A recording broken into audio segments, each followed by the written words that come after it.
100 Sleepy Facts about the Inca Empire. Hello there, and welcome to History to Fall Asleep. Tonight, we are climbing slowly into the high valleys of the Andes, where cloud shadows move across old stone walls, where rivers run cold from the mountains, and where people once built one of the largest states in the ancient Americas. This is a gentle journey through the world of the Inca Empire, a world of steep paths, terraced fields, woven cloth, llamas, messages carried by runners, and cities carefully arranged beneath the stars. The Inca did not leave behind shelves of books written with an alphabet. Yet, they left roads across mountains, knots tied into cords, temples fitted from immense stones, and traditions that still live among Andean communities today. Their realm was not built in an empty place. It grew from many older cultures, and it joined together many peoples with different languages, local gods, foods, skills, and memories. It was a powerful empire, but it was also a network of villages, farms, storehouses, and family obligations. As we move through 100 relaxing facts, there is no need to remember every name or date. Let the details arrive softly. You may simply picture torchlight on a mountain road, a quiet field of potatoes beneath a dark blue sky, or a messenger disappearing around a bend in the trail. If you enjoy these calm journeys through the past, you are welcome to like, subscribe, or leave a quiet thought below. It helps other sleepy listeners find their way here too, one gentle night at a time. But for now, let your shoulders loosen. Let your breathing become slow and easy, and let the modern world drift a little farther away as we travel through the highland history of the Inca Empire. Let us begin. Fact 1. The Inca called their empire Tawantinsuyu. The name Tawantinsuyu is usually translated as the land of four quarters. It described a realm divided into four great regions that met at the imperial capital of Cusco. To the north lay Chinchaysu. To the west and southwest lay Kuntissuyu. To the southeast stretched Kulasuyu. And to the east lay Antisuyu, a region that reached toward forested slopes and the Amazonian edge of the Andes. The name was more than a map label. It suggested that the world could be gathered into a balanced order, with Cusco placed at the center. In English, we often say the Inca Empire, but Tawantinsuyu lets us hear the way its rulers imagined a landscape of many connected parts. For a moment, let that name settle in your mind. Four directions, one center, and long roads leading outward beneath the quiet stars. Fact 2. Cusco was the ceremonial and political heart of the empire. Cusco sits high in the Peruvian Andes, in a valley ringed by hills and mountains. Before it became the center of an empire, it was already an important local settlement.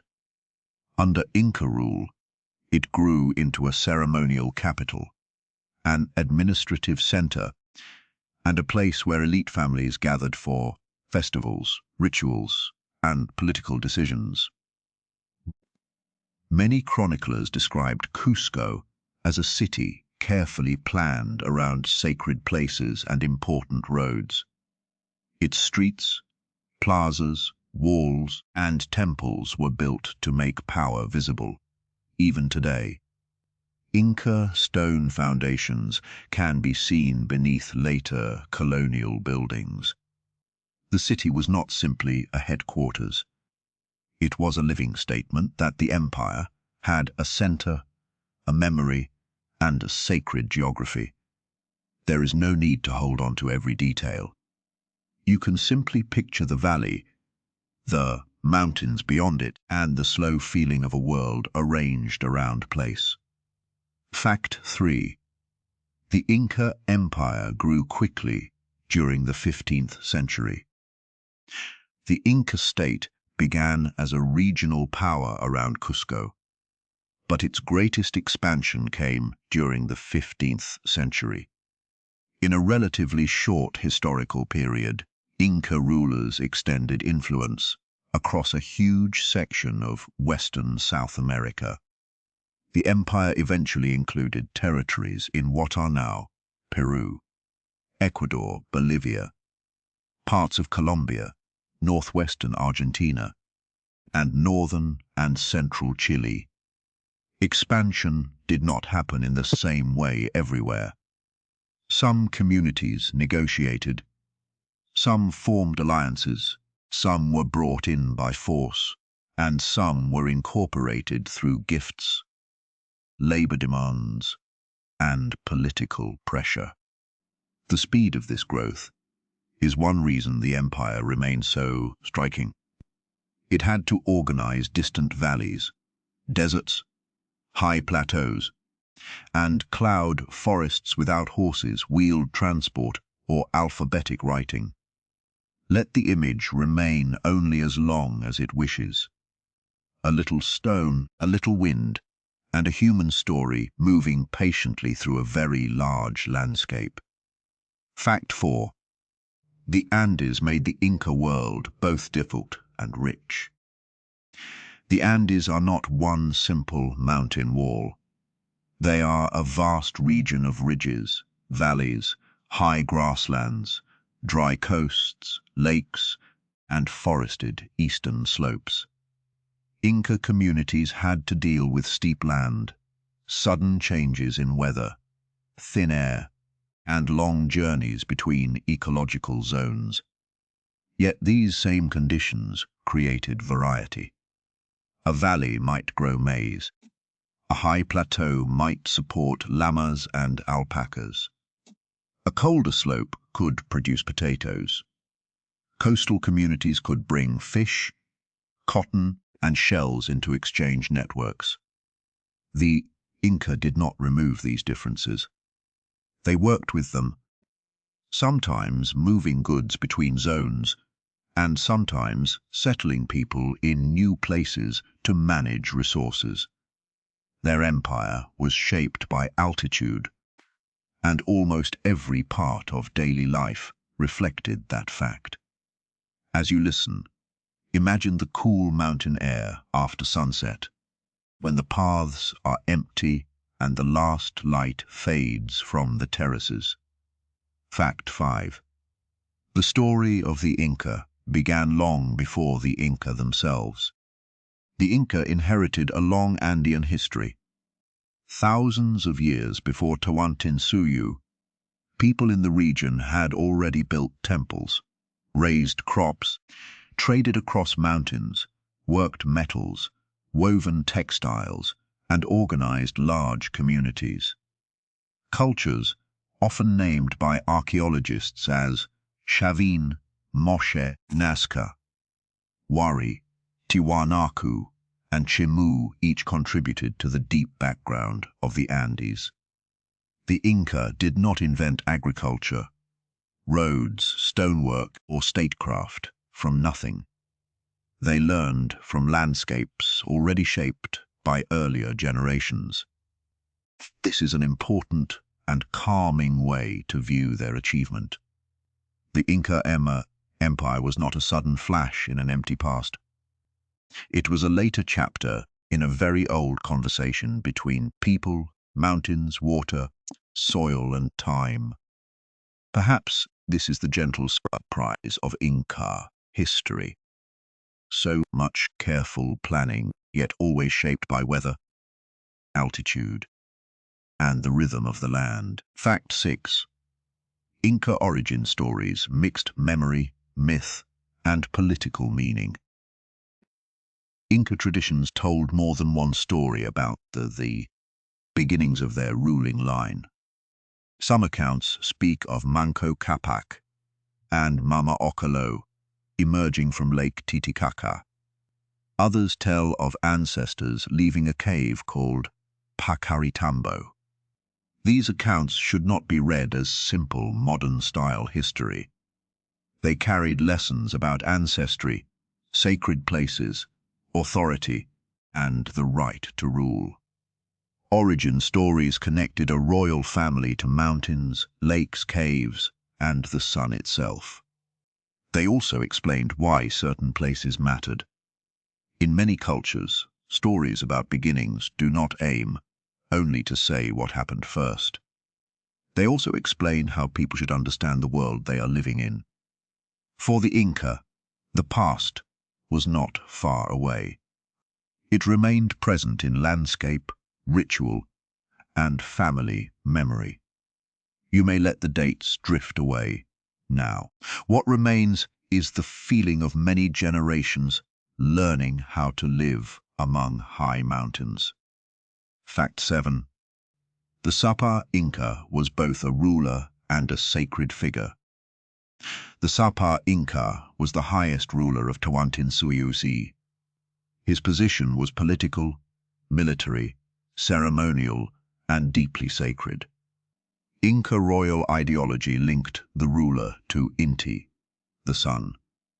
This did not mean that every person experienced royal power in the same way, but it gave the office a special religious authority. The emperor could lead campaigns, direct labor, appoint officials, receive tribute, and take part in major ceremonies. He also appeared in public rituals surrounded by rich textiles, metal ornaments, and attendants. Such displays were meant to show more than personal wealth. They showed that the social and cosmic order of the empire was being held together. In a mountain world where weather and harvest mattered greatly, political stability and sacred stability were closely connected. Picture the work being done slowly, one action at a time, until separate efforts become a road, a wall, a field, or a shared memory. Fact 8. Inca architecture was built to look calm, strong, and lasting. Many Inca buildings are admired for their quiet precision. Stone blocks were shaped so that they fit closely together, often without mortar. In the finest masonry, the joins can be so tight that a thin blade cannot easily pass between the stones. Not every Inca building used the same style. Some structures were made with field stones, adobe, or more roughly shaped blocks. Yet the best-known imperial walls display an extraordinary control of material and form. Their surfaces can seem almost soft in the evening light, even though they are stone. The effect is deliberate. A well-built wall communicated skill, order, and permanence. It told visitors that this was not a temporary camp, but a state capable of shaping the mountain itself. The story does not need to rush. Like a long Andean path, it can turn gently around the hillside and continue at its own quiet pace. Fact 9. Terraces turned steep slopes into productive land. Agricultural terraces are among the most visible signs of Andean engineering. On steep hillsides, farmers built retaining walls and filled spaces behind them with layers of stone, soil, and organic material. These terraces created flatter surfaces for crops and helped reduce erosion. They also made it easier to manage water and temperature. In some places, terraces could protect plants from harsh winds or make use of warmer air held near stone walls. Many terraces were built before Inca rule, and the Inca expanded, maintained and integrated such systems into a wider imperial landscape. A terrace is a simple shape, a horizontal line against a mountain. But when seen in hundreds of layers, it becomes a patient human answer to gravity. For now, let the modern world become distant. Listen only for imagined footsteps, a soft breeze, and the far-off sound of water moving through stone. Fact 10. Water was carefully guided through Inca landscapes. Inca builders paid close attention to water. Channels, fountains, drains, and springs were included in many settlements and ceremonial sites. At Machu Picchu, for example, researchers have documented water management systems that carried spring water through fountains and helped rain move safely away from buildings and terraces. In a highland environment, too little water could threaten crops, while too much could cause erosion or landslides. Water was also sacred. Springs, rivers, and lakes could be connected to powerful places and ancestral stories. This meant that water engineering was never only technical. It was also social and ceremonial. A channel cut into stone could provide irrigation, but it could also express an idea of balance between people, mountains, and the moving forces of nature. The mountains do not hurry, and neither do we. We can pause here for a breath before following the next thread of the Inca world. You have now met the highland center of the Inca world. Cusco, royal families, stone walls, and the first great patterns of empire. We can move more slowly now into food, farming, and the daily knowledge that made life possible. Fact 11. Potatoes were one of the foundations of highland life. The Andes are one of the great homelands of the potato. Long before the Inca Empire, Andean farmers had developed many varieties suited to different soils, altitudes, and climates. Potatoes could grow in cold highland zones where maize was more difficult to raise. Their flexibility made them especially valuable in a mountain world of changing conditions. Wote, under coldy climates. Inca communities stored and moved food across large distances, and potatoes were part of this broader system of security. Today, the word potato may sound ordinary because it is known around the world, but in the Andes, it carries a deep history of observation, breeding, and survival. Each variety represented knowledge passed through families who understood which plants belonged on which slopes. You can picture this not as a museum scene, but as a lived place. People working, speaking, carrying, cooking, and looking up at the same far sky. Fact 12. Chuño allowed potatoes to be stored for long periods. One ingenious Andean food tradition is chuño, a form of freeze-dried potato. In cold highland regions, potatoes could be left out during freezing nights, then pressed and dried over repeated cycles.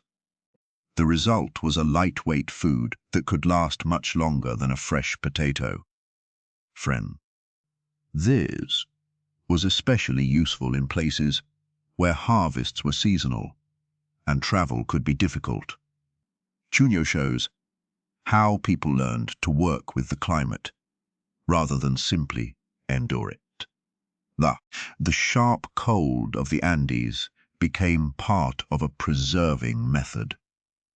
In a quiet sense, it is a food made from night air, sunlight, and patience.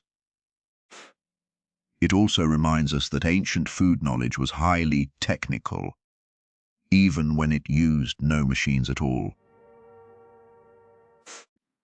There is something restful in the idea of knowledge passing from hand to hand, from parent to child, and from one season to the next. Fact 13. Maize had special importance in the Inca world. Maize, or corn, was grown in warmer valleys and was valued for food, drink, and ceremony. It was not equally suited to every highland location, which made it especially important as a crop that could move through exchange and state networks. Maize was often turned into chicha, a fermented drink used in festivals, hospitality, and ritual gatherings. Fields of maize could be connected to the state, to temples, or to local communities. Because it needed particular conditions, it also helped link different ecological zones together. A cold highland village might depend on crops from lower land, while offering other resources in return. In this way, a simple ear of maize became part of a much larger story about cooperation across distance. Let this fact become a small lantern in the dark, bright enough to notice, but gentle enough to leave behind when sleep begins to come. Fact 14. Quinoa and other native crops widened the Inca food basket. The Inca diet was more varied than a list of famous foods might suggest. Alongside potatoes and maize, Andean communities cultivated quinoa, beans, squash, peppers, peanuts in some regions, and many local roots and grains. The exact mix changed by altitude and climate. This diversity mattered because it reduced risk. A single crop can fail. A wide range of crops creates more options. In the Andes, people had long practiced ways of spreading food production across different ecological levels. Ecological, hard. The Inca state used and organized these existing strengths, but it did not create the knowledge from nothing. A field of quinoa, a patch of beans, and a store of dried food were all parts of a larger system built around flexibility. The empire survived because its people understood variety. Even the grandest empire was made from ordinary moments. A meal prepared, a path repaired, a bundle carried, a field tended before rain. Fact 15. Llamas were the great pack animals of the Andes. Llamas were central to travel and transport. In the Inca world, they could carry loads across high mountain paths where wheeled carts. They were not fast, like horses, but they were well suited to steep terrain and thin air. Llama caravans moved food, textiles, tools, and other goods along roads and trails. Their wool, meat, and dung also had practical uses. Alpacas, closely related to llamas, were especially valued for fine wool. The two animals were part of a long Andean relationship between people and camelids. Freed. Watching a caravan move through a high valley must have been a familiar sight. Quiet animals, bells or soft footsteps, bundles tied securely, and a path leading onward through the mountains. Imagine the landscape holding these traces quietly, without needing to explain itself.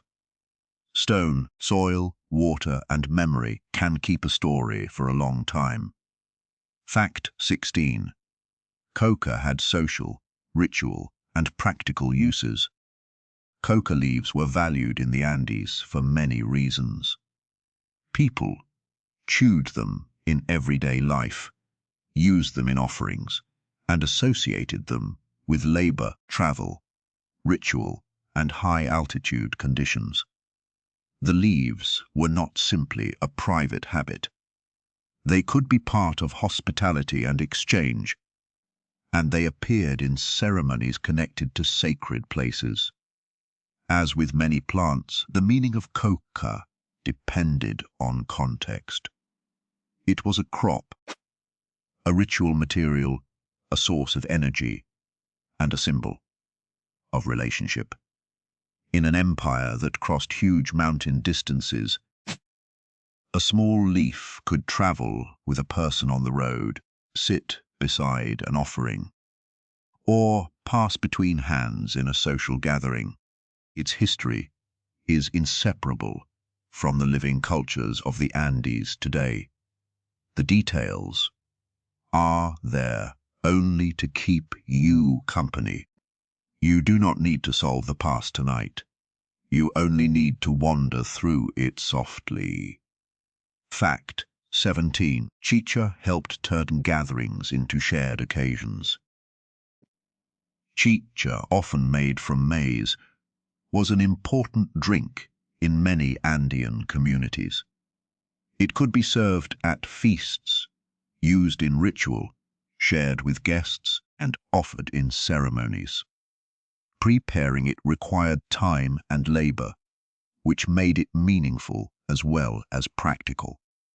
Inca rulers could use food and drink to build alliances and reinforce relationships. A feast was not only a celebration.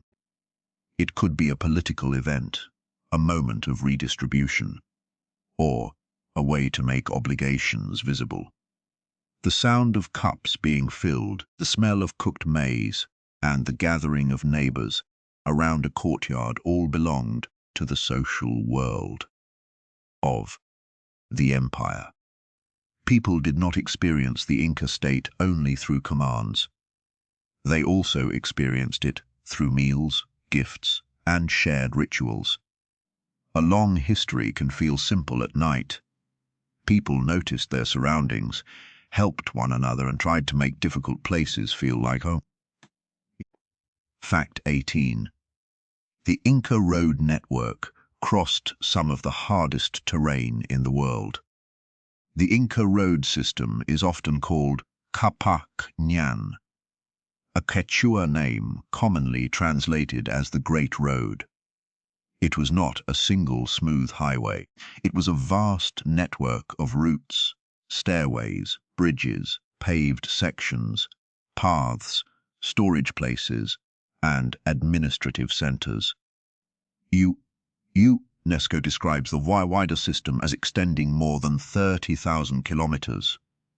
Though different ways of measuring the network can produce different totals. Many parts built on older Andean routes. Under the Inca, they were connected and maintained on a larger scale. Roads linked coastal deserts, high plateaus, and river valleys and mountain passes. They made it possible for officials, armies, caravans, and messages to move across an empire whose geography might otherwise have pulled it apart. Let the sound of the words slow down. The road continues, but there is no need to reach the end before your thoughts begin to drift. Fact 19. Suspension bridges made deep valleys easier to cross. Inca engineers used suspension bridges made from braided plant fibers to cross rivers and ravines. These bridges had to be renewed regularly, often by local communities whose labor maintained an important route. A bridge could look light and fragile from far away, but When properly built and cared for, it carried people and animals across spaces that would otherwise be dangerous or impossible. The famous Q-Eshuachaca Bridge in Peru is a living example of this tradition, rebuilt through communal work. Such bridges show that infrastructure is not only stone. It can also be a skill renewed through ceremony, shared labor, and memory. In the Andes, a bridge was not just an object.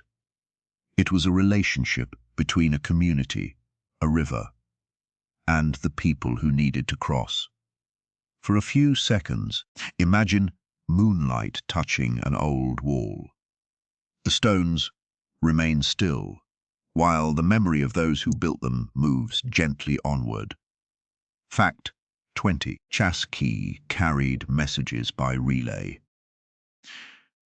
The Inca used trained runners called chasqui to carry messages and small goods along the road network. Rather than one person running across the whole empire, runners worked in relays. A messenger could cover a short section, quickly pass the message onward, and allow the next runner to continue. This system made communication surprisingly fast over long distances. The exact speed depends on conditions and sources, but the essential idea is clear. The empire turned human endurance into a communications network. Messages could include spoken information, objects, and sometimes khipu, chords. Imagine the sound of sandals on stone, a runner approaching a small station, a brief exchange, and then another figure moving off into the high air. It was a living signal traveling through mountains. This is one more reminder that human ingenuity often begins with attention to rain, soil, distance, hunger, warmth, and the needs of neighbors. The next part of our journey follows paths, animals, fields, and stored food. These are quiet subjects, but they held the empire together, just as surely as temples and armies did. Fact 21. Tambos gave travelers places to rest and resupply.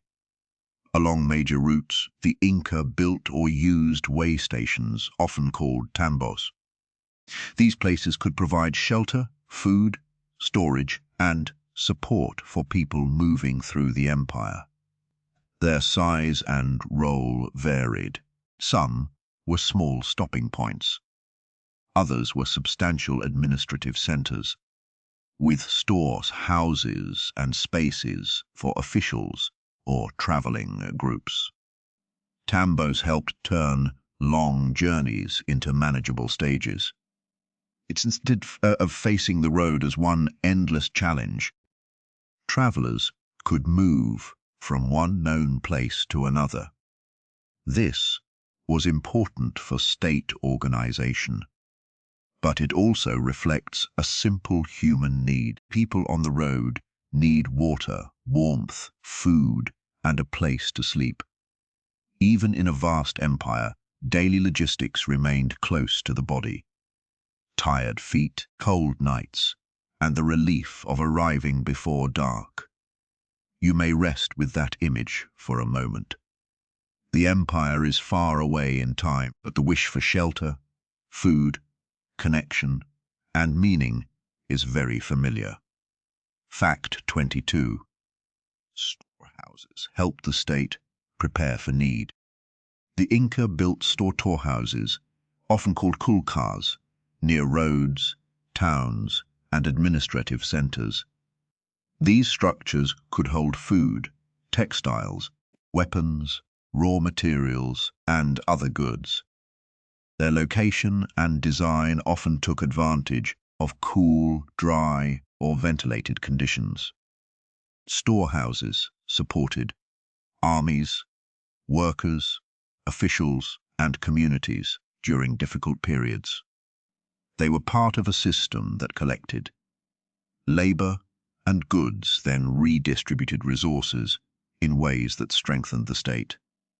This system was not always gentle or equal, and it involved obligations that could be demanding. But it was highly organized. A line of round or rectangular storehouses on a hillside represents foresight. It is the visible form of a question asked before trouble arrives.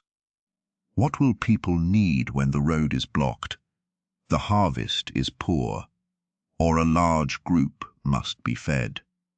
The further we travel into this history, the quieter the surface becomes. Beneath it are countless lives, each one part of the larger pattern. Fact 23. Quipus recorded information with cords and knots.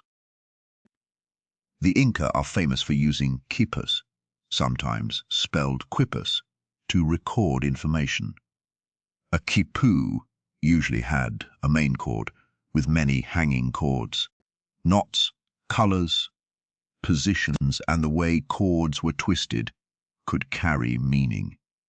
Scholars agree that many quipus recorded numbers, such as counts of people, goods, labor, or tribute. Some may also have held more complex information, though much remains uncertain. This system challenges the idea that records must look like ink on paper. In the Inca world, information could be felt with the fingers and read through trained knowledge. A khipu was light, portable, and suited to an empire of roads. It could travel in the hands of an official, folded into a bundle, while still carrying the memory of a community.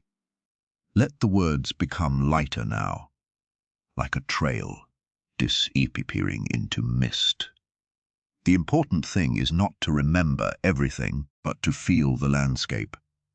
Fact 24. Khipu specialists were trained to read and manage records. Officials who worked with quipus are often called khipu kamayoks. They were trusted specialists who could keep accounts and interpret the cords used in administration. In a society without alphabetic writing, this role was extremely important. Records of labor, population, storehouses, and local obligations had to be maintained with accuracy. A khipu kamayok may have been part accountant, part archivist, and part messenger. The system depended not only on the cords themselves, but also on the human beings who understood them. This is a useful reminder that information is never only stored in an object. It also lives in trained memory.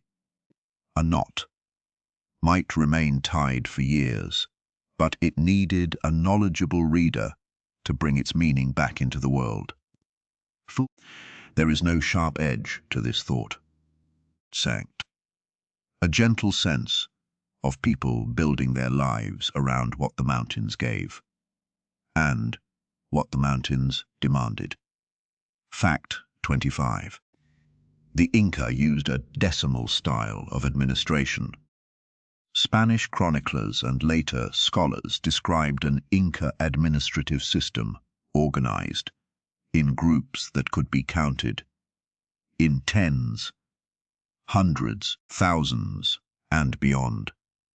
The exact reality was likely more flexible than a perfect diagram because local communities had their own histories and sizes. Still, the decimal principle helped officials think about people, labor, and resources in manageable units. A large empire becomes easier to govern when responsibility can be divided, counted, and reported.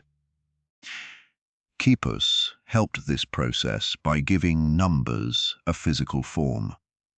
A local leader might know the households in a village, East, higher officials could bring those counts together into larger levels of organization. It was not modern bureaucracy, but it was bureaucracy in its own strong and practical Andean form. And so the journey continues, slowly and without effort, from one small human fact to the next, beneath the wide night of the Andes. Fact 26.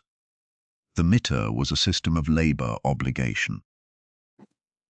The word mita is often used for labor that communities owed to the Inca state.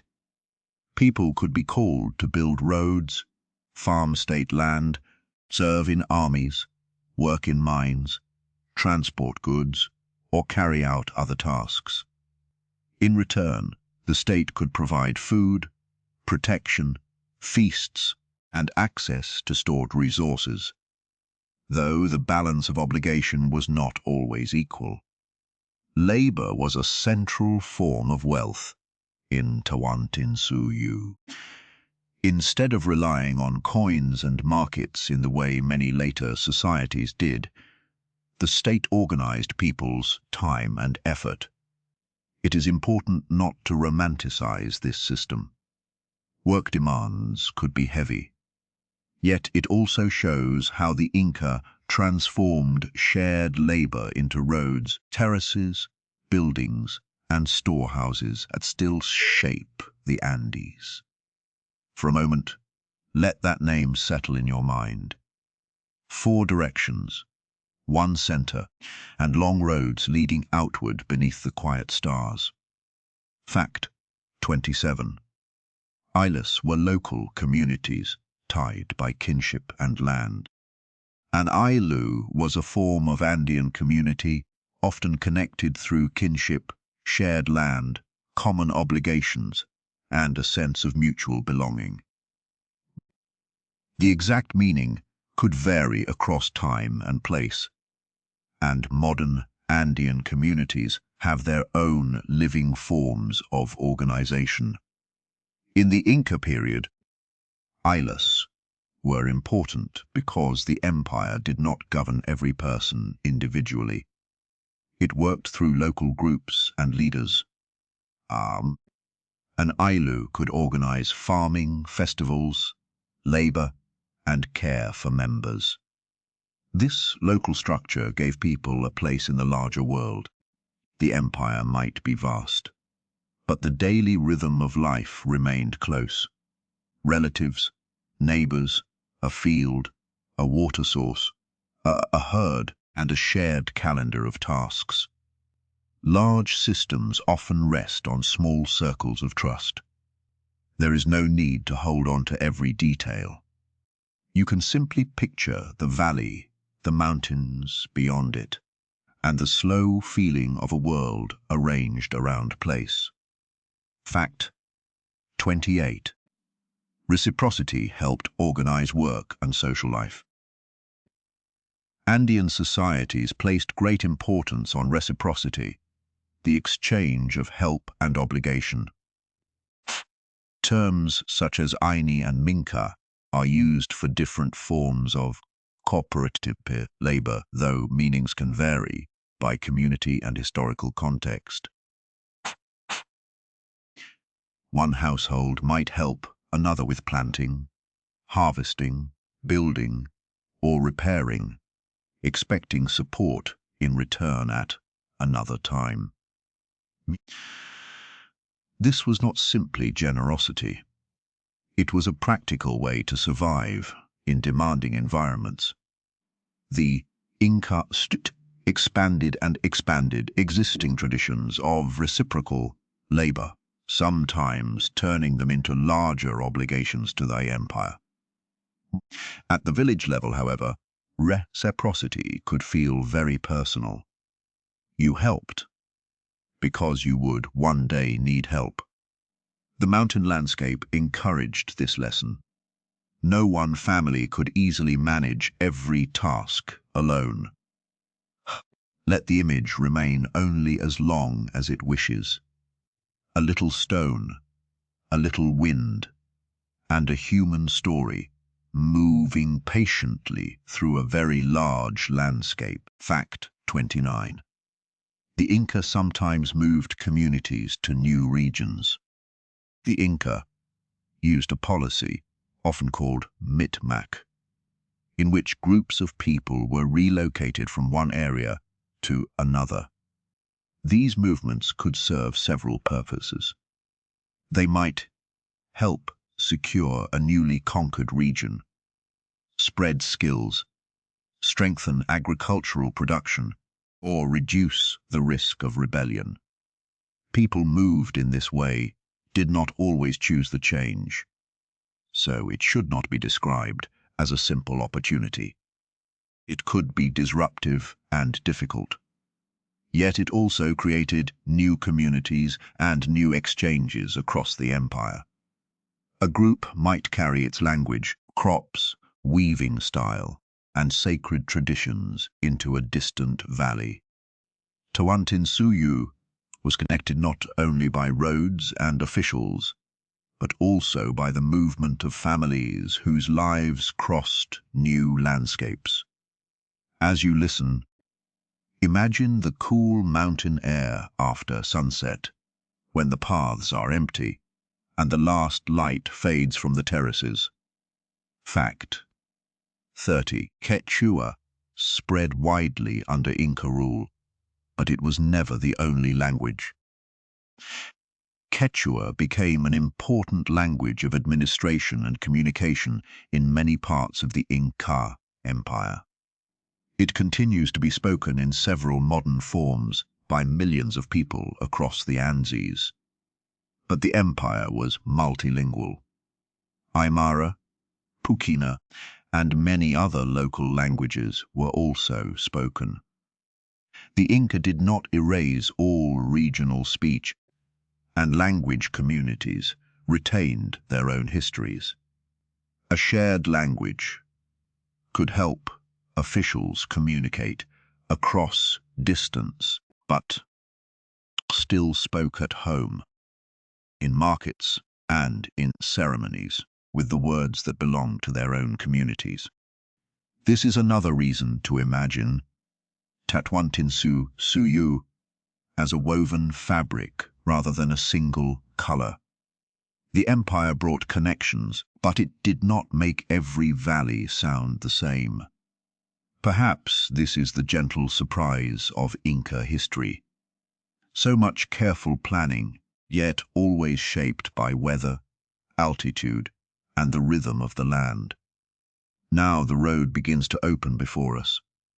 Messages, bridges, storehouses, and knotted cords show how people connected valleys that might otherwise have remained far apart. Fact 31. Textiles were among the most valued Inca arts. In the Andes, textiles carried extraordinary value. Fine cloth could be used as clothing, tribute, gifts, offerings, and markers of rank. Weaving required skill, time, and knowledge of fibers, dyes, patterns, and looms. In some cases, cloth was so precious that it functioned almost like a form of wealth. The Inca state organized textile production on a large scale, especially for elite and ceremonial purposes. Yet weaving also belonged to everyday life, where people made garments suited to local climate and identity. A textile could carry color, pattern, social meaning, and memory all at once. When we look at an Inca wall today, we see stone. When people in the empire looked at a finely woven garment, they may have seen an equally powerful expression of order and beauty. You may let the dates drift away now. What remains is the feeling of many generations learning how to live among high mountains. Fact 32. Inca pottery combined beauty with administration.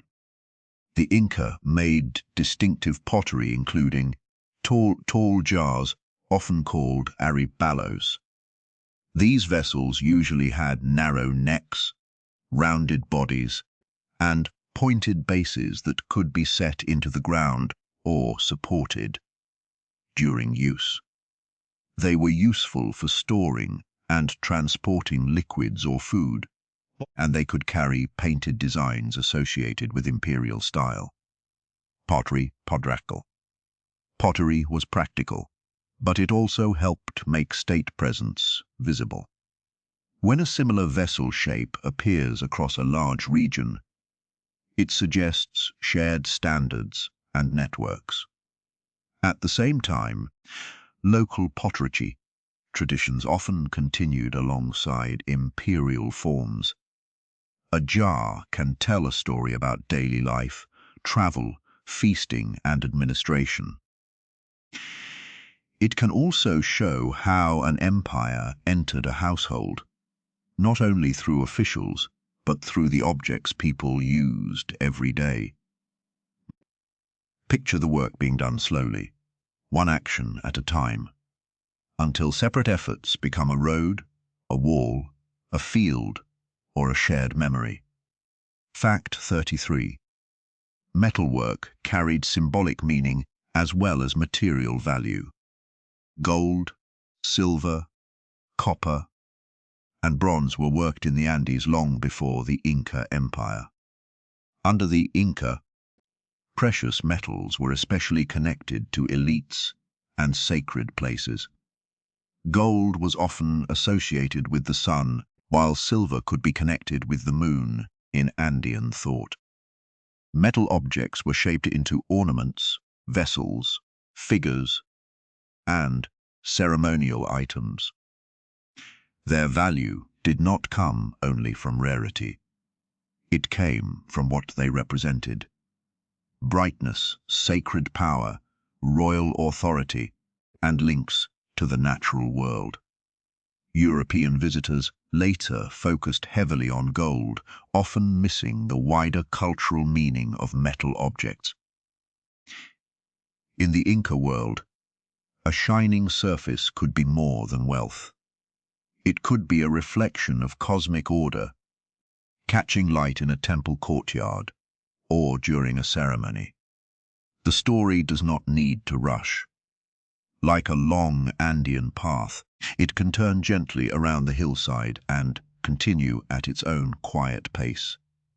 Fact 34. The Coricancha was one of Cusco's most important sacred places. The Coricancha, often called the Temple of the Sun, stood in Cusco and was one of the most important religious centers of the Inca world. Its name is often translated as Golden Enclosure.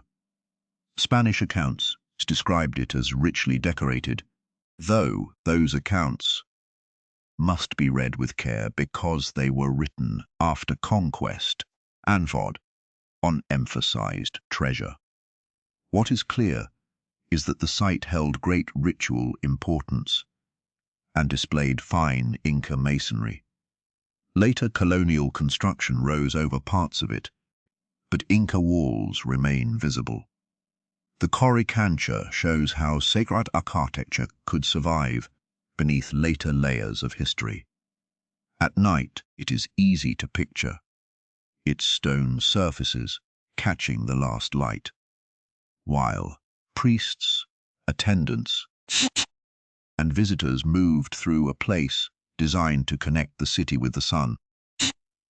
For now, let the modern world become distant. Listen only for imagined footsteps, a soft breeze, and the far-off sound of water moving through stone. Fact 35. The Inca recognized many sacred places called huacas. A huaca could be a sacred object, place, shrine, rock, spring, mountain, or ancestor-related site. Huacas were not all the same. Their meaning depended on local history and ritual. A particular stone might matter because of an origin story. A spring might be honored because it gave water. A mountain might be treated as a powerful being tied to weather and protection. The Inca state incorporated many local sacred places into its wider religious landscape. This did not always mean replacing local beliefs. Often, it meant connecting them to imperial authority. The result was a world in which the land itself was alive with meaning. A traveler on a road might pass a cliff, a spring, or a carved outcrop, and know that it was not merely scenery. The mountains do not hurry, and neither do we. We can pause here for a breath before following the next thread of the Inca world. Fact 36. Mountains were powerful beings in Andean thought. High mountains, often called apus, in Quechua-speaking traditions, could be understood as powerful protectors or beings connected with weather, water, and community well-being. The exact beliefs varied across the Andes, and many forms of mountain reverence continue today. For the Inca, mountain landscapes were never just obstacles to cross. They were part of the moral and sacred world.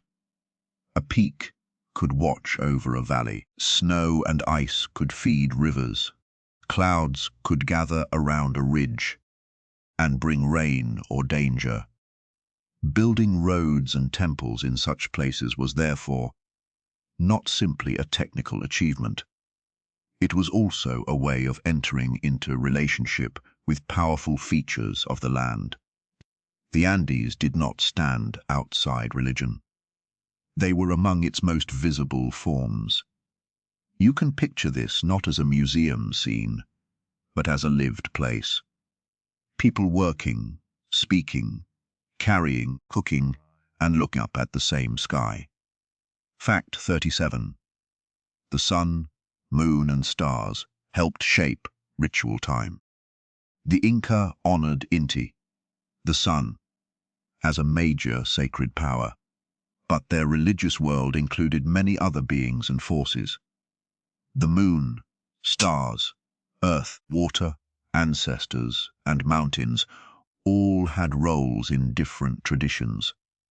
Sky observation helped organize seasons and ceremonies. When should planting begin? When should a festival take place? When was the sun reaching a meaningful point on the horizon? These questions mattered in a farming society. The Inca did not separate astronomy, agriculture, and religion into neat modern categories. The sky was useful because it was sacred, and sacred because it helped structure life. A dawn seen from a particular place could be both a practical seasonal signal and a moment of deep ceremony.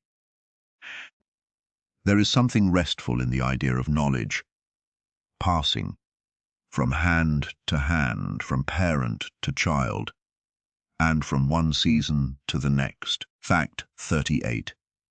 The Sikh system linked Cusco to sacred sites around it.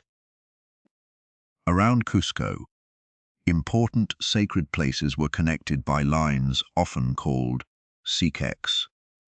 These lines radiated outward from the city and linked groups of huacas. They helped organize ritual movement, responsibilities, and the relationship between the capital and the landscape. Scholars continue to study how the Sikh system worked in detail, but it clearly shows that geography could be arranged through memory and ceremony. A city was not only its walls and streets. It extended outward along invisible routes of meaning. Families and groups could have duties connected to particular shrines.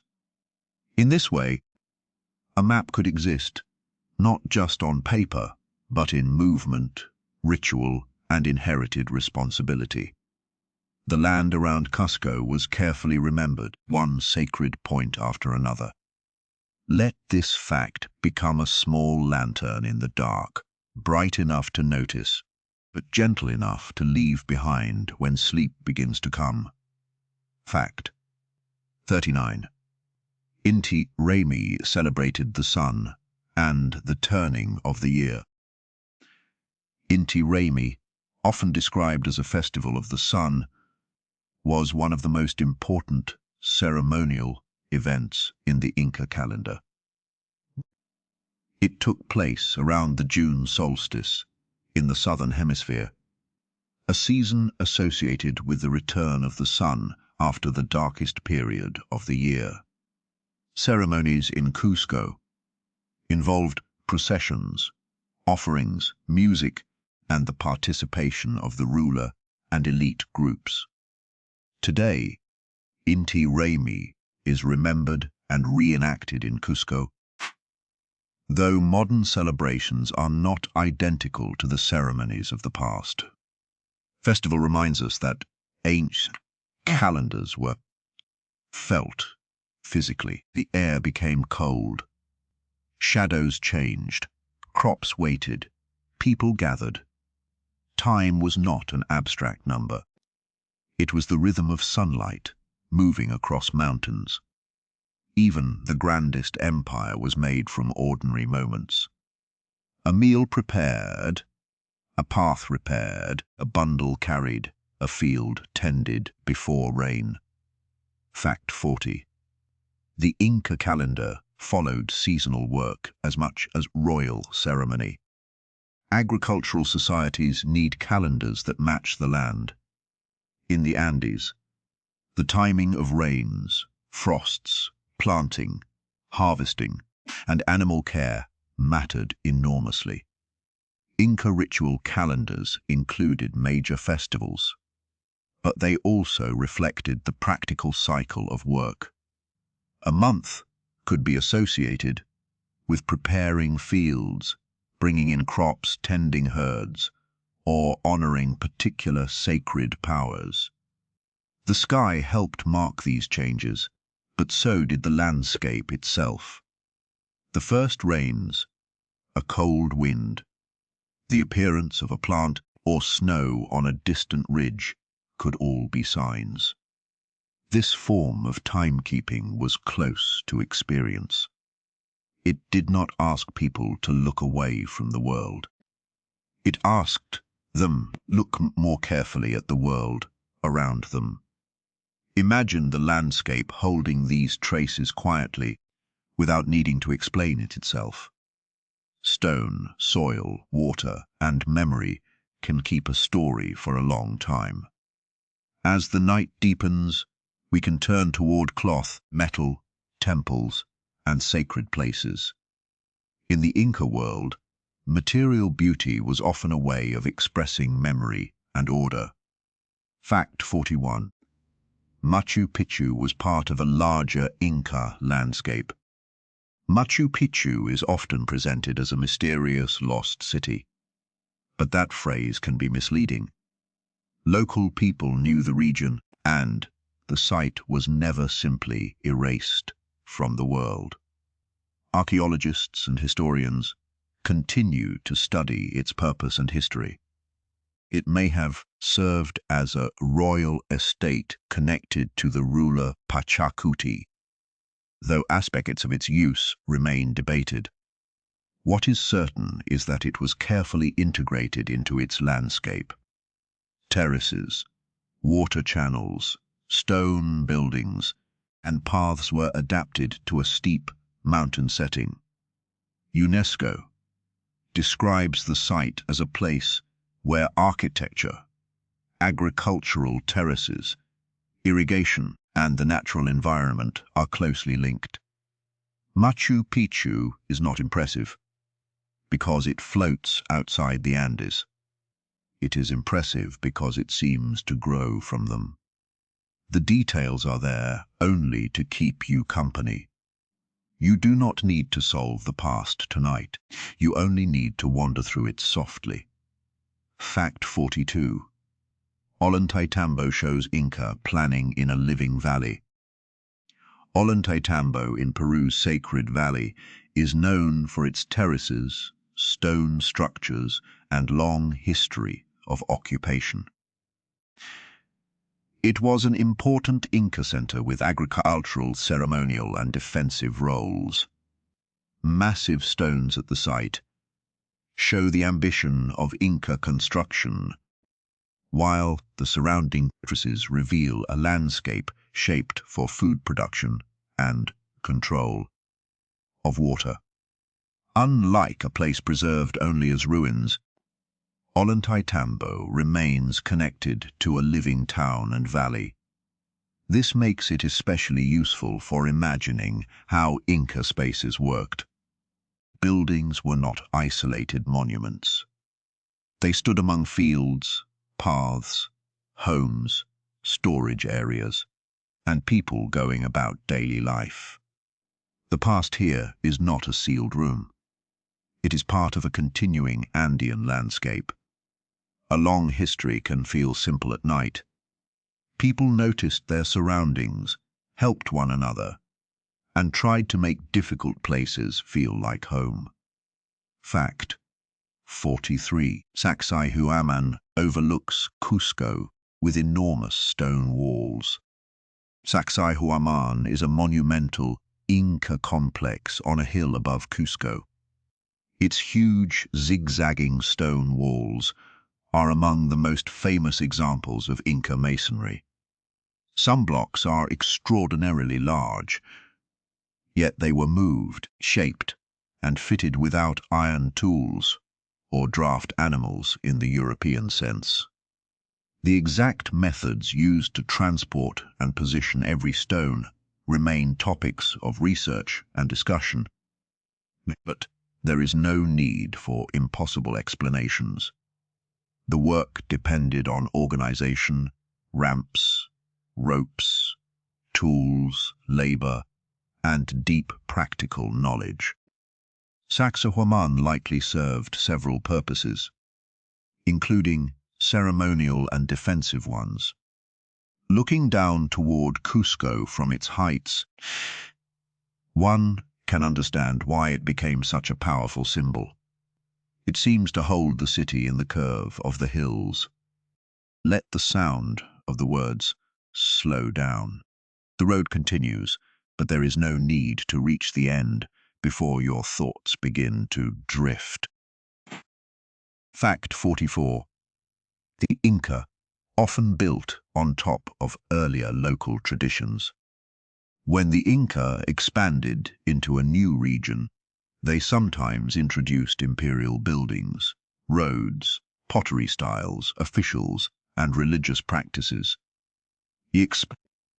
But they also worked with local leaders and existing traditions. Archaeology shows that many places kept older patterns of settlement, farming, and worship even after coming under Inca rule. This makes the empire more interesting than a simple story of replacement. It was an empire of adaptation. In some places, Inca power may have felt strong and direct. In others, it may have been more negotiated. A local shrine could gain new connections without losing all older meaning. A local leader could become part of the imperial system while still representing their own people.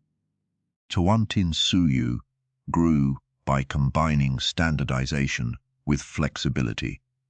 For a few seconds, imagine moonlight touching an old wall. The stones remain still, while the memory of those who built them moves gently onward. Fact 45. Pachacuti is remembered as a great builder and expander. Pachacuti Inca Yupanqui is often remembered in historical traditions as one of the most important Inca rulers. Many accounts connect him with the transformation of Cusco and the beginning of major imperial expansion. As with all early Inca history, the details come through later chronicles, archaeology, and traditions that can be difficult to separate cleanly. Still, Pachacuti became a symbol of change, a ruler associated with rebuilding, conquest, and the creation of a wider political order.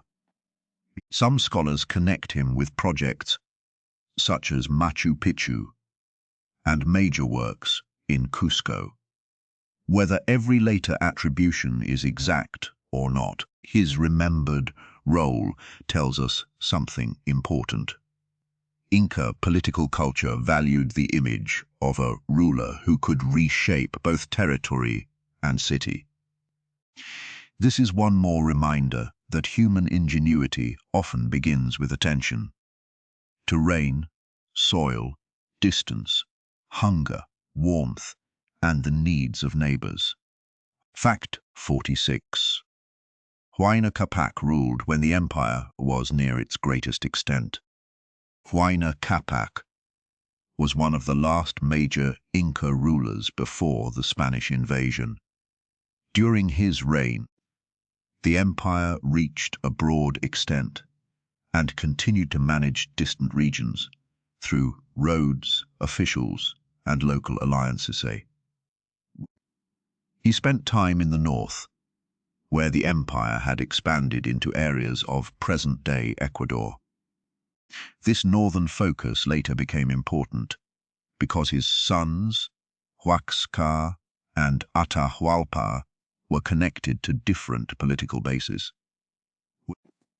Huayna Capac's death came during a period when epidemic disease may already have been moving through the Andes, though the exact sequence and impact are debated. What is clear is that the empire faced a dangerous transition of power just before the arrival of the Spanish. Great states can appear solid from a distance, yet become vulnerable when succession is uncertain. You may rest with that image for a moment. The empire is far away in time, but the wish for shelter, food, connection, and meaning is very familiar. Fact 47. Civil war weakened the empire before the Spanish conquest. After the death of Huayna Capac, a struggle developed between Huascar and Atahualpa. The conflict was not merely a family dispute. It involved generals' regional loyalties, armies, and competing claims to the imperial center. Atahualpa eventually gained the upper hand, but the war left deep divisions and exhausted resources. This happened at a terrible moment, just as Spanish forces under Francisco Pizarro were entering the region. The Spanish did not defeat a peaceful and united empire, with a handful of men acting alone. They entered a complex situation already shaped by civil conflict, local rivalries, and the recent spread of disease. Understanding this does not make the conquest less tragic. It makes it more accurate and more human. The further we travel into this history, the quieter the surface becomes. Beneath it are countless lives, each one part of the larger pattern. Fact 48. Epidemic disease changed the Andes before many Europeans arrived. Diseases introduced through European contact spread rapidly through the Americas, often moving ahead of direct encounters. The worst. Smallpox and other illnesses found populations with no previous exposure, causing terrible loss. In the Andes, epidemic disease likely affected communities and political stability before the Spanish reached many places. Exact numbers are difficult to know, and historians debate the sequence and scale in particular regions. But the broader pattern is clear. Disease was one of the major forces reshaping the continent. It weakened communities, disrupted leadership, and added fear to an already unstable time. When we think of conquest, it is easy to focus only on battles and famous names. Yet invisible illness may have been as important as steel weapons, horses, and military alliances. Let the words become lighter now, like a trail disappearing into mist. The important thing is not to remember everything, but to feel the landscape. Fact 49. Pizarro arrived in an empire already under strain. Francisco Pizarro and a small Spanish force reached the Inca world in the early 1530s. Their arrival is sometimes told as a simple tale of a few Europeans overthrowing a vast empire. The reality was far more complicated. Pizarro's forces brought weapons, horses, unfamiliar tactics, and a willingness to use surprise and violence. But they also relied on local allies, interpreters, divisions within the empire, and the confusion caused by disease and civil war. The Inca did not simply fail to understand a new threat. They faced a fast-changing crisis with limited information. The encounter at Cajamarca in 1532 became a turning point because it placed Atahualpa in the hands of the Spanish at a moment when imperial authority was already fragile. There is no sharp edge to this thought, only a gentle sense of people building their lives around what the mountains gave and what the mountains demanded. Fact 50. Cajamarca was a turning point, not the whole conquest. At Cajamarca, Pizarro's men captured Atahualpa during a violent and carefully planned ambush. The event shocked the Inca political world because it seized the ruler himself. But taking Atahualpa did not instantly destroy Tawantinsuyu. The empire still had armies, local leaders, roads, storehouses, and many communities. The conquest unfolded over years through battles, negotiations, betrayals, alliances, and resistance. Atahualpa was eventually executed by the Spanish, despite a large ransom of gold and silver being gathered. This was a devastating act, but the story continued. It is important to slow down here, because the end of an empire is rarely a single scene. It is a long process in which many people make difficult choices under extreme pressure. And so the journey continues, slowly and without effort, from one small human fact to the next, beneath the wide night of the Andes. We have reached famous places in the story: Cusco, Machu Picchu, and stone complexes above the valleys. Yet every monument rested on roads, workers, water, and local communities. Fact 51. Cusco fell to Spanish forces, but Inca resistance continued. Spanish forces entered Cusco in 1533, but the capture of the capital did not end Inca resistance. Manco, Inca, initially placed in a position of authority under Spanish control, later led a major uprising. In 1536, his forces besieged Cusco and fought to drive the invaders out. The struggle was intense and costly.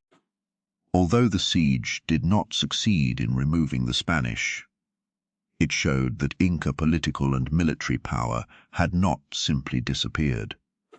Manco Inca and his followers later withdrew to the more remote region of Vilcabamba. There, an independent Inca state continued for decades. The story of resistance is important because it restores time and agency to people who are too often pushed out of the conquest narrative. For a moment, let that name settle in your mind. 4 directions, 1 center, and long roads leading outward beneath the quiet stars. Fact 52. Vilcabamba remained an Inca refuge until 1572. After the fall of Cusco, Inca leaders established a resistant state in Vilcabamba, a remote forested region east of the Andes. From there, they maintained a degree of independence and preserved political continuity for several decades. The rulers of Vilcabamba faced difficult conditions: limited resources, Spanish pressure, internal challenges, and the need to protect a fragile refuge. The final Inca ruler there, Tupac Amaru, was captured and executed in 1572. His death marked the end of this independent Inca state. But it did not end Andean culture, language, or memory. The fall of a government is not the disappearance of a people. In the years that followed, communities continued to adapt, remember, resist, and create new forms of life under colonial rule. There is no need to hold on to every detail.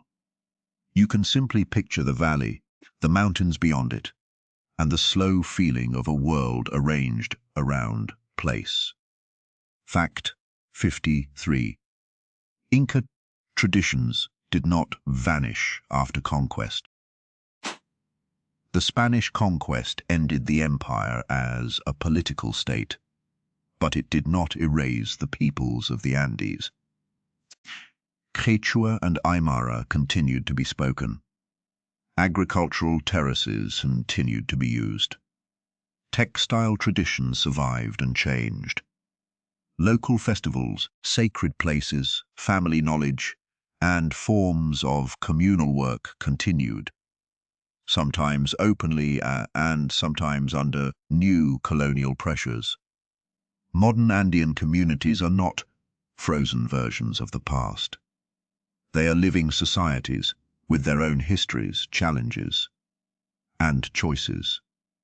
Still, the Inca legacy is visible in language, landscape, food, music, and ceremony.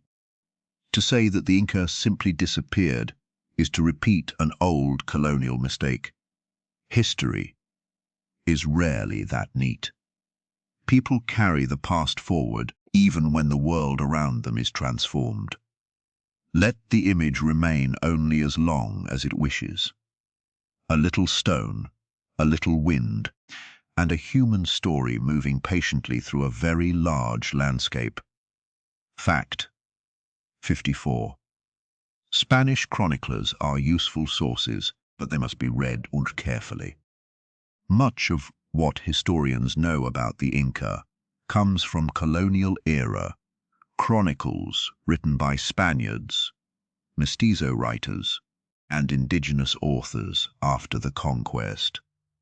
These documents can preserve valuable information about rulers, rituals, roads, and social organization. But they were created in a world already changed by invasion, conversion, and colonial rule. Writers had their own goals, biases, and limits. Some wanted to justify Spanish power. Some wanted to defend indigenous rights. Some relied on memories gathered years after the events they described. Archaeology, linguistics, oral traditions, and material evidence help balance these accounts. The past becomes clearer when different kinds of evidence are allowed to speak together. No single book gives us the whole Inca world. As you listen, imagine the cool mountain air after sunset, when the paths are empty, and the last light fades from the terraces. Fact 55. Archaeology helps correct the stories told by conquerors. Archaeologists study buildings, roads, ceramics, burials, plants, tools and landscapes to learn about Inca life. Their work can confirm some details in old chronicles, challenge others, and reveal things that written sources barely mention. A terrace can show how land was managed. A storage building can suggest how goods were organized. A road can reveal which valleys were connected. Tiny remains of pollen, seeds, or animal bones can tell us about food. This evidence is quiet. It does not speak in complete sentences, yet it can be powerful, precisely because it comes from everyday life, as well as royal events. Archaeology reminds us that history is not only about emperors. It is also about the hands that planted, carried, cooked, built, repaired, and remembered. Perhaps this is the gentle surprise of Inca history. So much careful planning, yet always shaped by weather, altitude, and the rhythm of the land. Fact 56. The Inca did not use wheeled vehicles for mountain transport. Small wheeled objects existed in parts of the ancient Americas, but wheeled vehicles were not used as a major form of transport in the Inca Empire. The terrain helps explain why.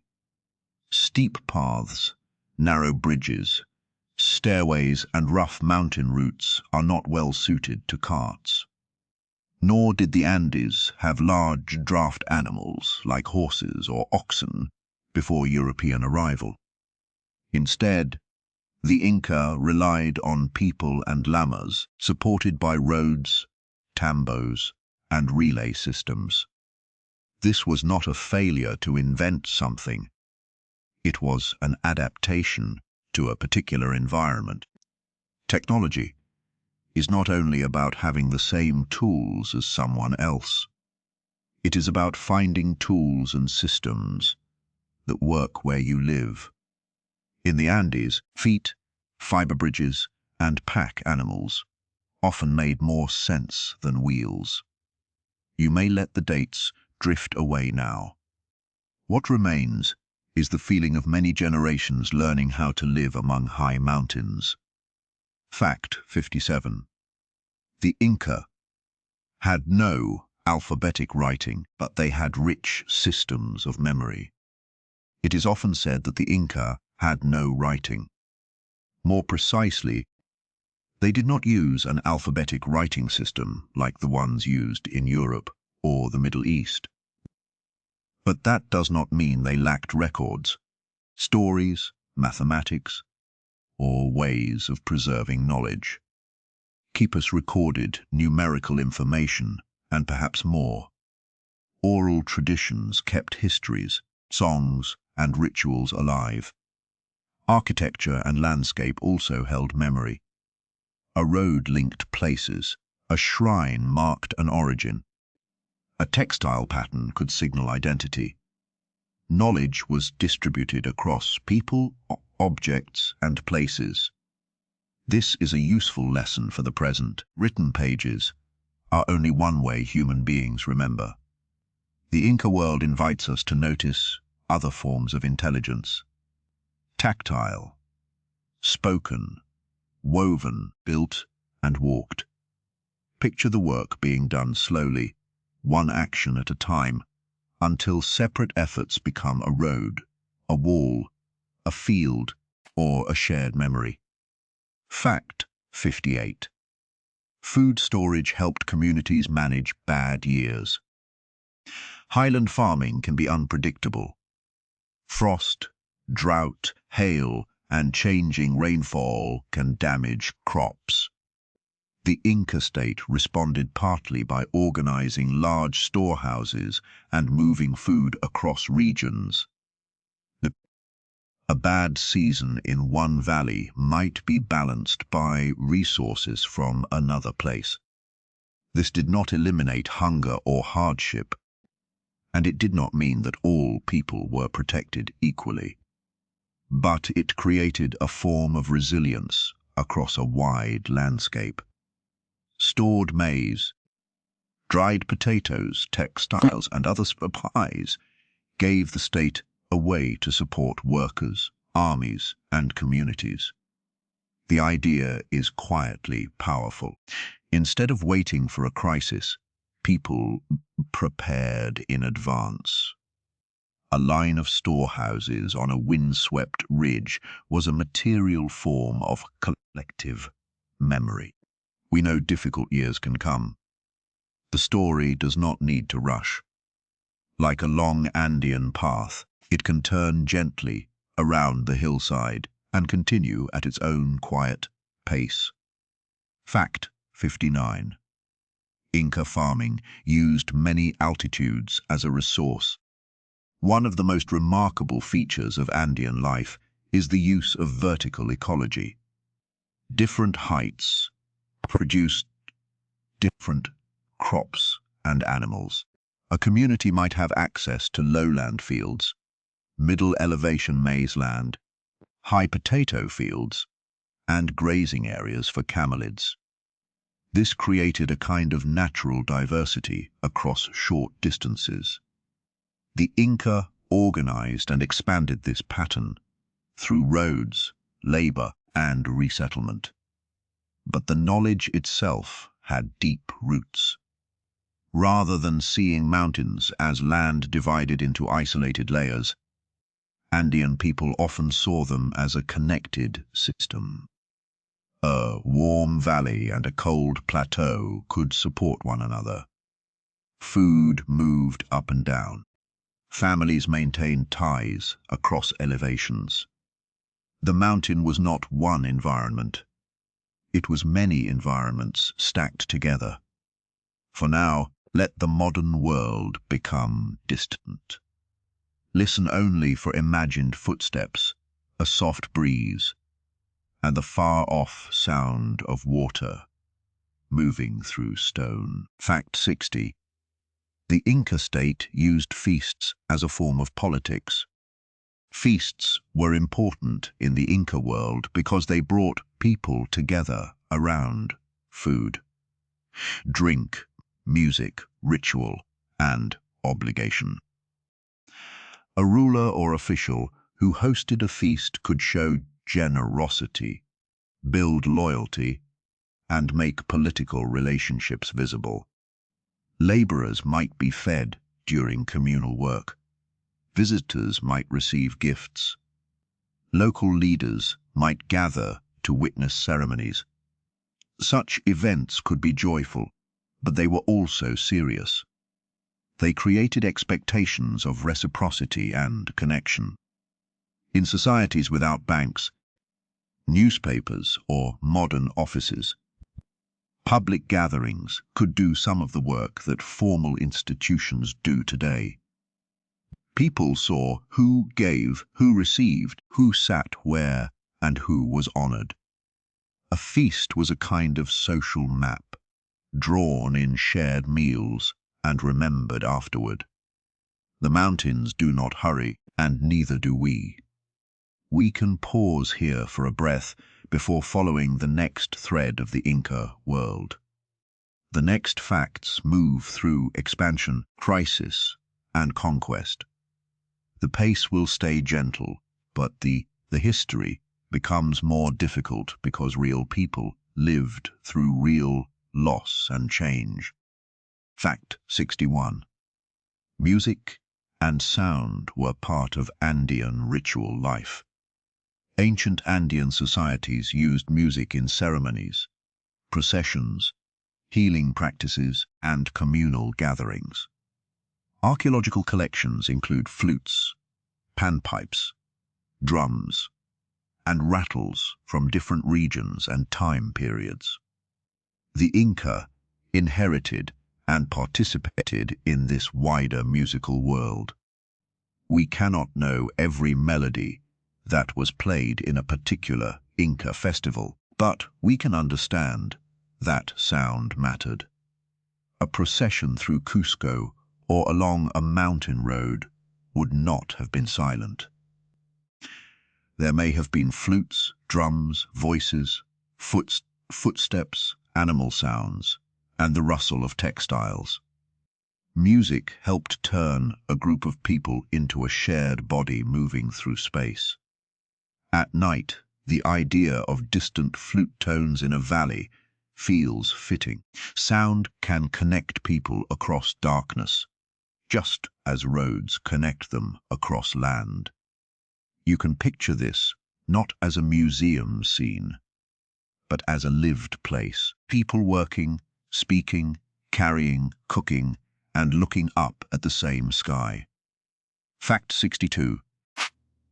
Weaving was linked to both household life and the state.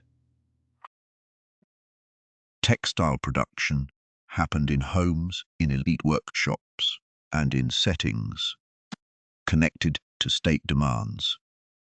Women and men could both participate in different aspects of spinning and weaving, though roles varied by region and social status. Fine cloth, sometimes called kompi, required exceptional skill and could be used for elite gifts, religious offerings, and state display.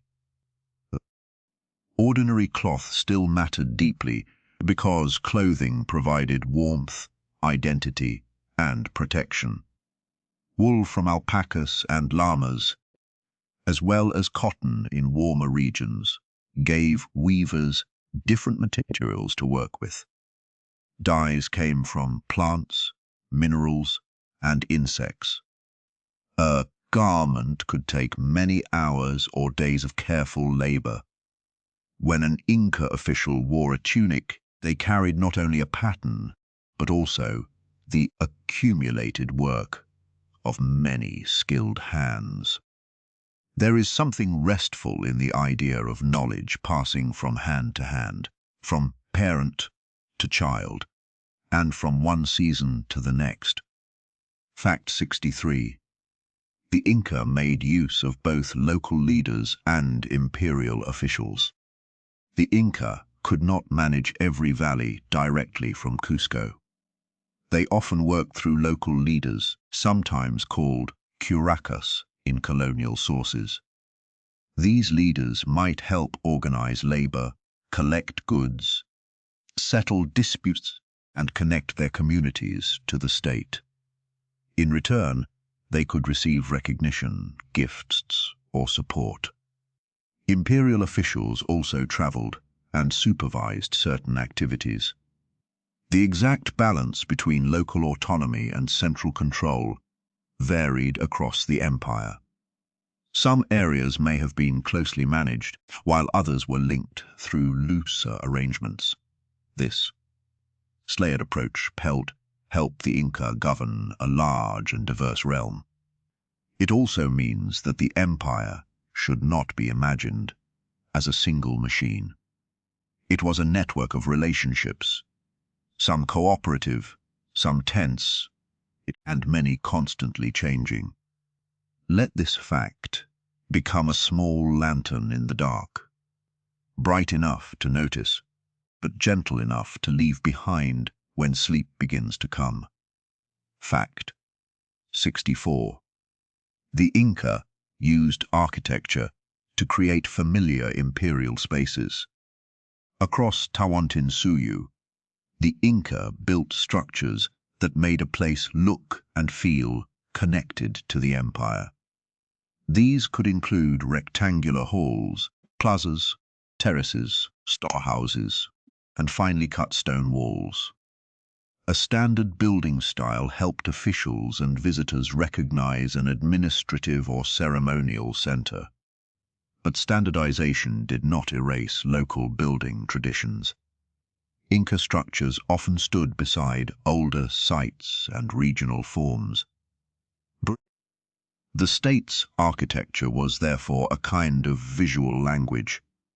When people saw a certain wall, a certain doorway, shape, or a certain pattern of buildings around a plaza, they could understand that imperial authority was present.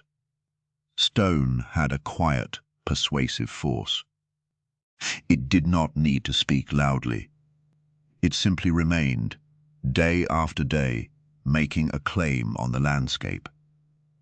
Even the grandest empire was made from ordinary moments. A meal prepared, a path repaired, a bundle carried, a field tended before rain. Fact 65. The Inca organized labor for construction on a remarkable scale. Building roads, bridges, terraces, temples, and administrative centers required enormous amounts of labor. The Inca did not have modern machinery, but they had systems for organizing people. Communities could provide work through the Maite. Skilled specialists could direct particular tasks. Food and supplies could be drawn from storehouses. Roads could bring workers and materials to difficult places. The result was a capacity to reshape landscapes over generations. It is important to remember the human cost behind this achievement. Monumental construction can involve pride, duty, skill, pressure, and hardship at the same time. A wall is beautiful, but it is also the product of many bodies. Lifting, cutting, carrying, and fitting stone. The Inca Empire was built through collective labor, not magic. Imagine the landscape holding these traces quietly, without needing to explain itself. Stone, soil, water, and memory can keep a story for a long time. Fact 66. Quarries were carefully chosen and connected to building sites.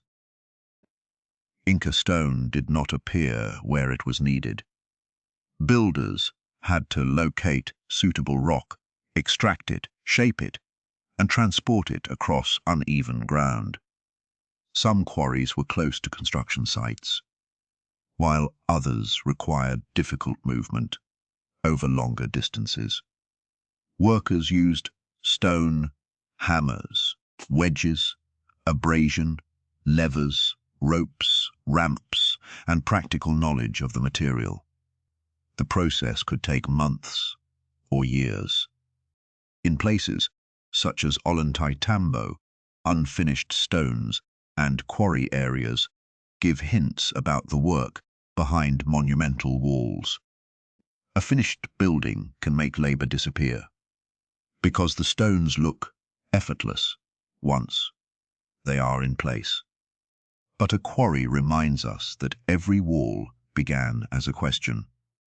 Which stone, from where, and how will it reach the place where it must stand?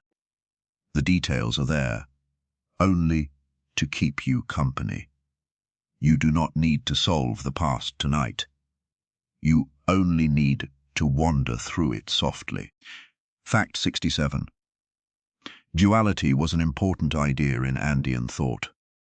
Many Andean traditions emphasize complementary pairs, male and female, upper and lower, left and right, sun and moon, dry and wet.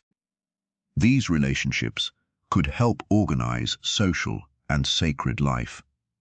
Scholars often use the word dualism to describe this pattern, though the lived meanings were more complex than any one label.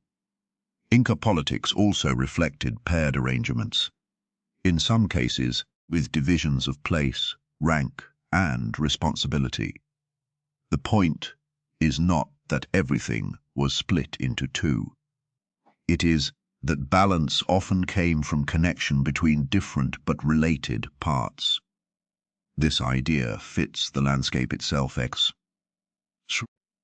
A mountain has sunny and shaded sides. A valley has high and low fields. Day becomes night, then day again. The world works through relationship, not isolation. A long history can feel simple at night. People noticed their surroundings, helped one another, and tried to make difficult places feel like home. Fact 68. The Inca state reached from the Pacific coast to high mountains. Tawantinsuyu included environments that could feel completely different from one another. On the Pacific coast, people lived in some of the driest deserts on Earth, using irrigation and ocean resources. In the high Andes, communities farmed potatoes, herded camelids, and faced freezing nights. Farther east, forested slopes led toward the Amazon. The state's ability to connect these zones was one of its greatest achievements. Roads and administrative centers helped move goods and people, but local knowledge remained essential. A coastal fisher understood things that a highland herder did not, and both were part of a larger world. The empire was powerful because it could link difference. It was also vulnerable because every region had its own needs, loyalties, and rhythms. Let the sound of the word slow down, the road continues. But there is no need to reach the end before your thoughts begin to drift. Fact 69. The eastern forest edge was both connected and difficult to control. Tawantinsuyu, one of the four quarters of Tawantinsuyu, referred broadly to eastern regions toward the forested slopes and Amazonian edge of the Andes. These areas were very different from the highland core. Dense vegetation, steep valleys, warmer climates, and independent communities made them difficult to govern. The Inca built routes and outposts in some areas, but their control was often less complete than in major highland corridors. The eastern edge mattered for resources, such as coca, feathers, wood, and tropical plants. It also mattered symbolically because it marked a world beyond the familiar highlands. An empire may draw borders on a map, but landscapes do not always obey. Forest and mountain can make power feel uncertain. For a few seconds, imagine moonlight touching an old wall. The stones remain still, while the memory of those who built them moves gently onward. Fact 70. Inca military power depended on organization as much as weapons. Inca armies used a range of weapons, including slings, clubs, spears, axes, and bows in some regions. Soldiers were supported by road networks, storehouses, and systems of labor. This logistical foundation was crucial. An army cannot move through mountains without food, shelter, and knowledge of the route. Inca forces could draw on communities across the empire, though military service brought heavy obligations. The state also used diplomacy, marriage alliances, gifts, and negotiations. Violence was part of expansion, but it was not the only tool. The empire's strength came from its ability to coordinate people and resources across distance. A sling stone may be small, but behind it stood roads, storehouses, leaders, and a political system that reached far beyond the battlefield. This is one more reminder that human ingenuity often begins with attention. Terrain, soil, distance, hunger, warmth, and the needs of neighbors. Beyond conquest, the story continues. We will look at roads, farms, homes, sound, clothing, and the ordinary systems that kept the larger world moving. Fact 71. Inca expansion sometimes changed local communities deeply. When a region entered Tawantinsuyu, daily life could change in many ways.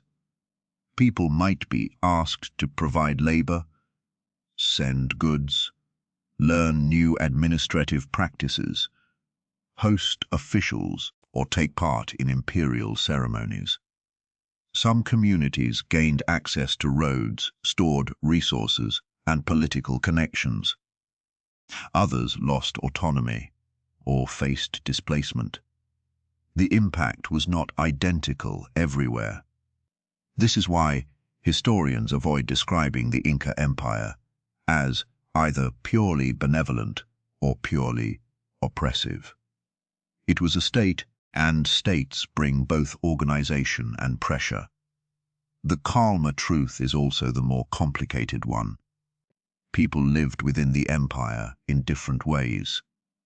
A local leader, a farmer, a runner, a weaver, and a family moved through the same political world, but did not experience it. From the same place, you may rest with that image. Wit a moment, tweet, but the empire is far away in time, but the wish for shelter, food, connection, and meaning is very familiar. Fact 72. Roads were often marked by steps, retaining walls, and careful paving. Inca roads had to cross terrain that changed constantly. On a steep slope, builders might create stone steps. On unstable ground, they could add retaining walls. In wet places, they might raise the surface or improve drainage. In some areas, roads were paved with stone. In others, they were simple packed earth trails. The form depended on the landscape and the importance of the route. This flexibility is one reason the network was so effective. It was not a single design copied everywhere. It was a set of solutions adapted to valleys, rivers, cliffs, and plains. Each section of road carried a local answer to a local problem. Together, those answers formed one of the great engineering systems of the ancient world. The further we travel into this history, the quieter the surface becomes. Beneath it are countless lives, each one part of the larger pattern. Fact 73. The road network also carried ideas and ceremonies. Roads moved more than supplies and soldiers. They carried songs, stories, rituals, clothing styles, and political news. Pilgrims could travel to sacred places. Officials could bring imperial messages. Craftspeople could encounter new materials and patterns. A road is never only a line between 2 points. It changes what people know about one another.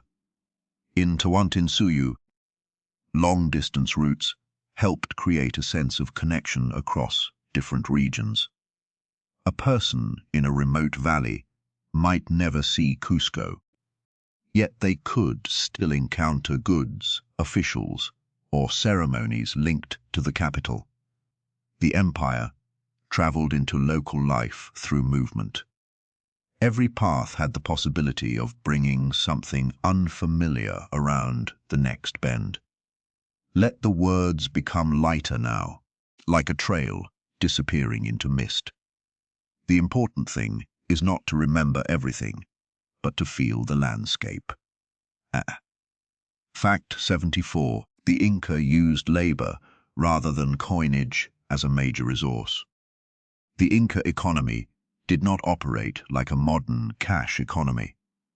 Coins were not the central tool for organizing state activity.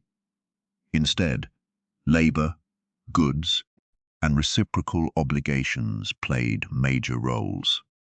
People worked on fields, roads, temples, storehouses, and other projects.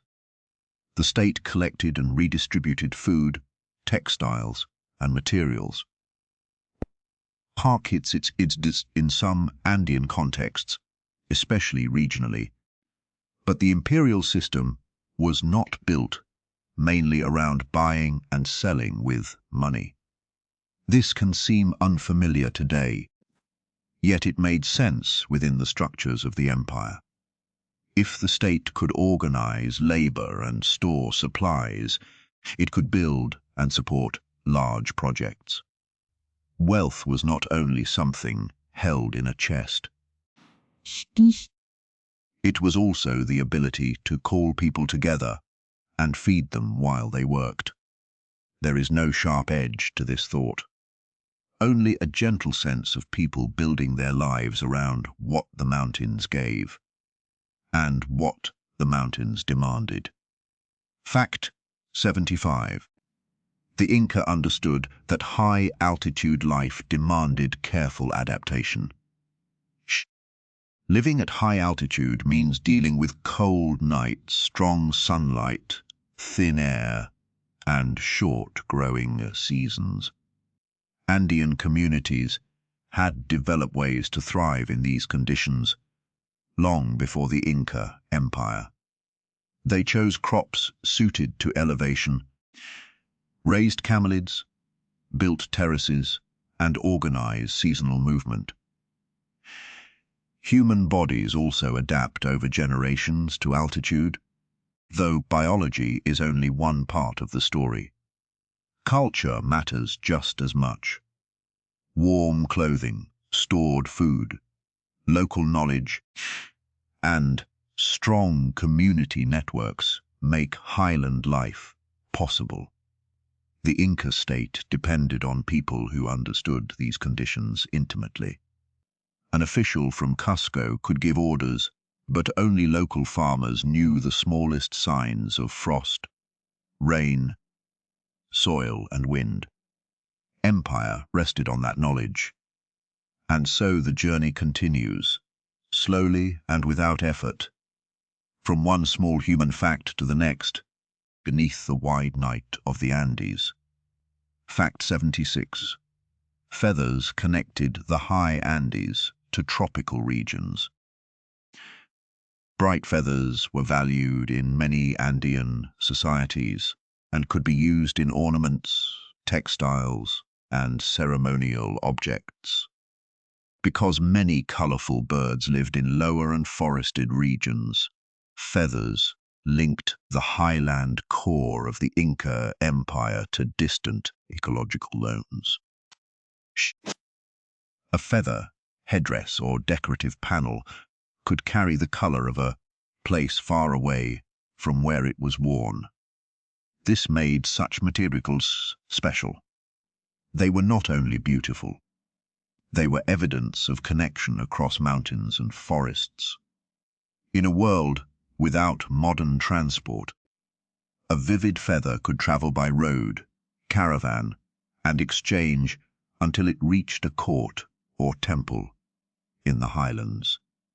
It carried distance with it, a small piece of tropical brightness in the cold air of the Andes. For a moment, let that name settle in your mind. 4 directions, 1 center, and long roads leading outward beneath the quiet stars. Fact 77. The Inca mined and worked copper and bronze, as well as precious metals. Gold and silver attract attention, but copper and bronze were also important materials in the Andean world. Copper alloys could be used for tools, pins, axes, and ornaments. Metalworking involved mining, smelting, casting, hammering, and finishing. Different regions had access to different ores, and the movement of metal linked them to wider networks. Inca artisans inherited long traditions of metallurgy from earlier Andean cultures. The state could organize labor and resources for major works, but skilled craftspeople carried the practical knowledge. A metal object might begin underground as ore, pass through fire and hammering, then emerge as a tool or ornament. This transformation from stone to shining object would have felt powerful in both practical and ceremonial ways.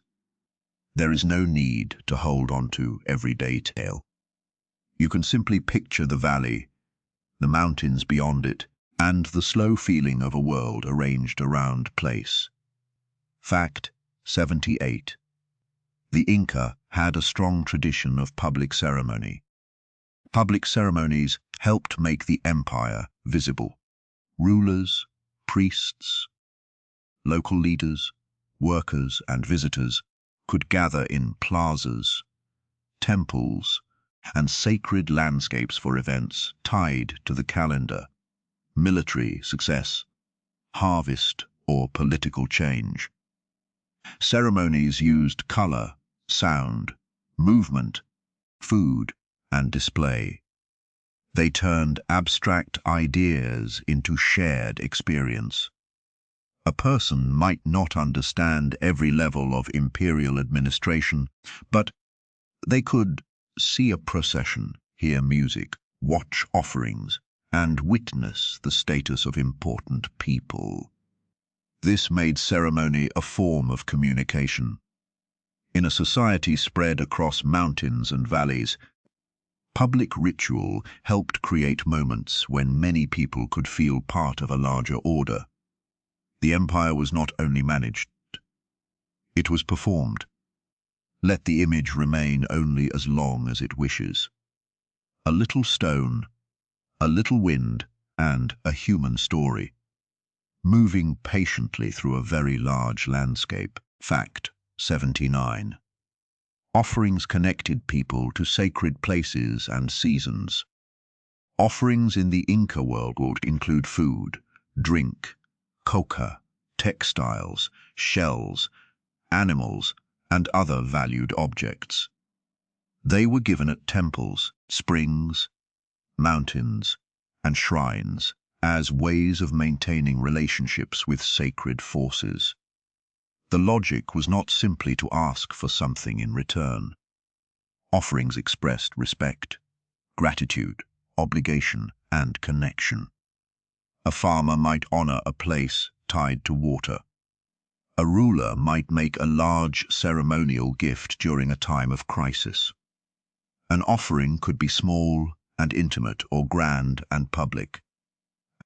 What matters is that the world was understood as a web of relationship requiring care.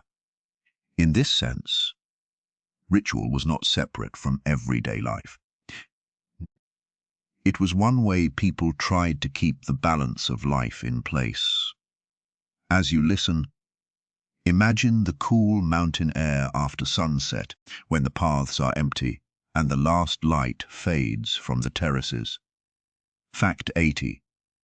Capac Hucha was a major state ceremony with difficult meanings.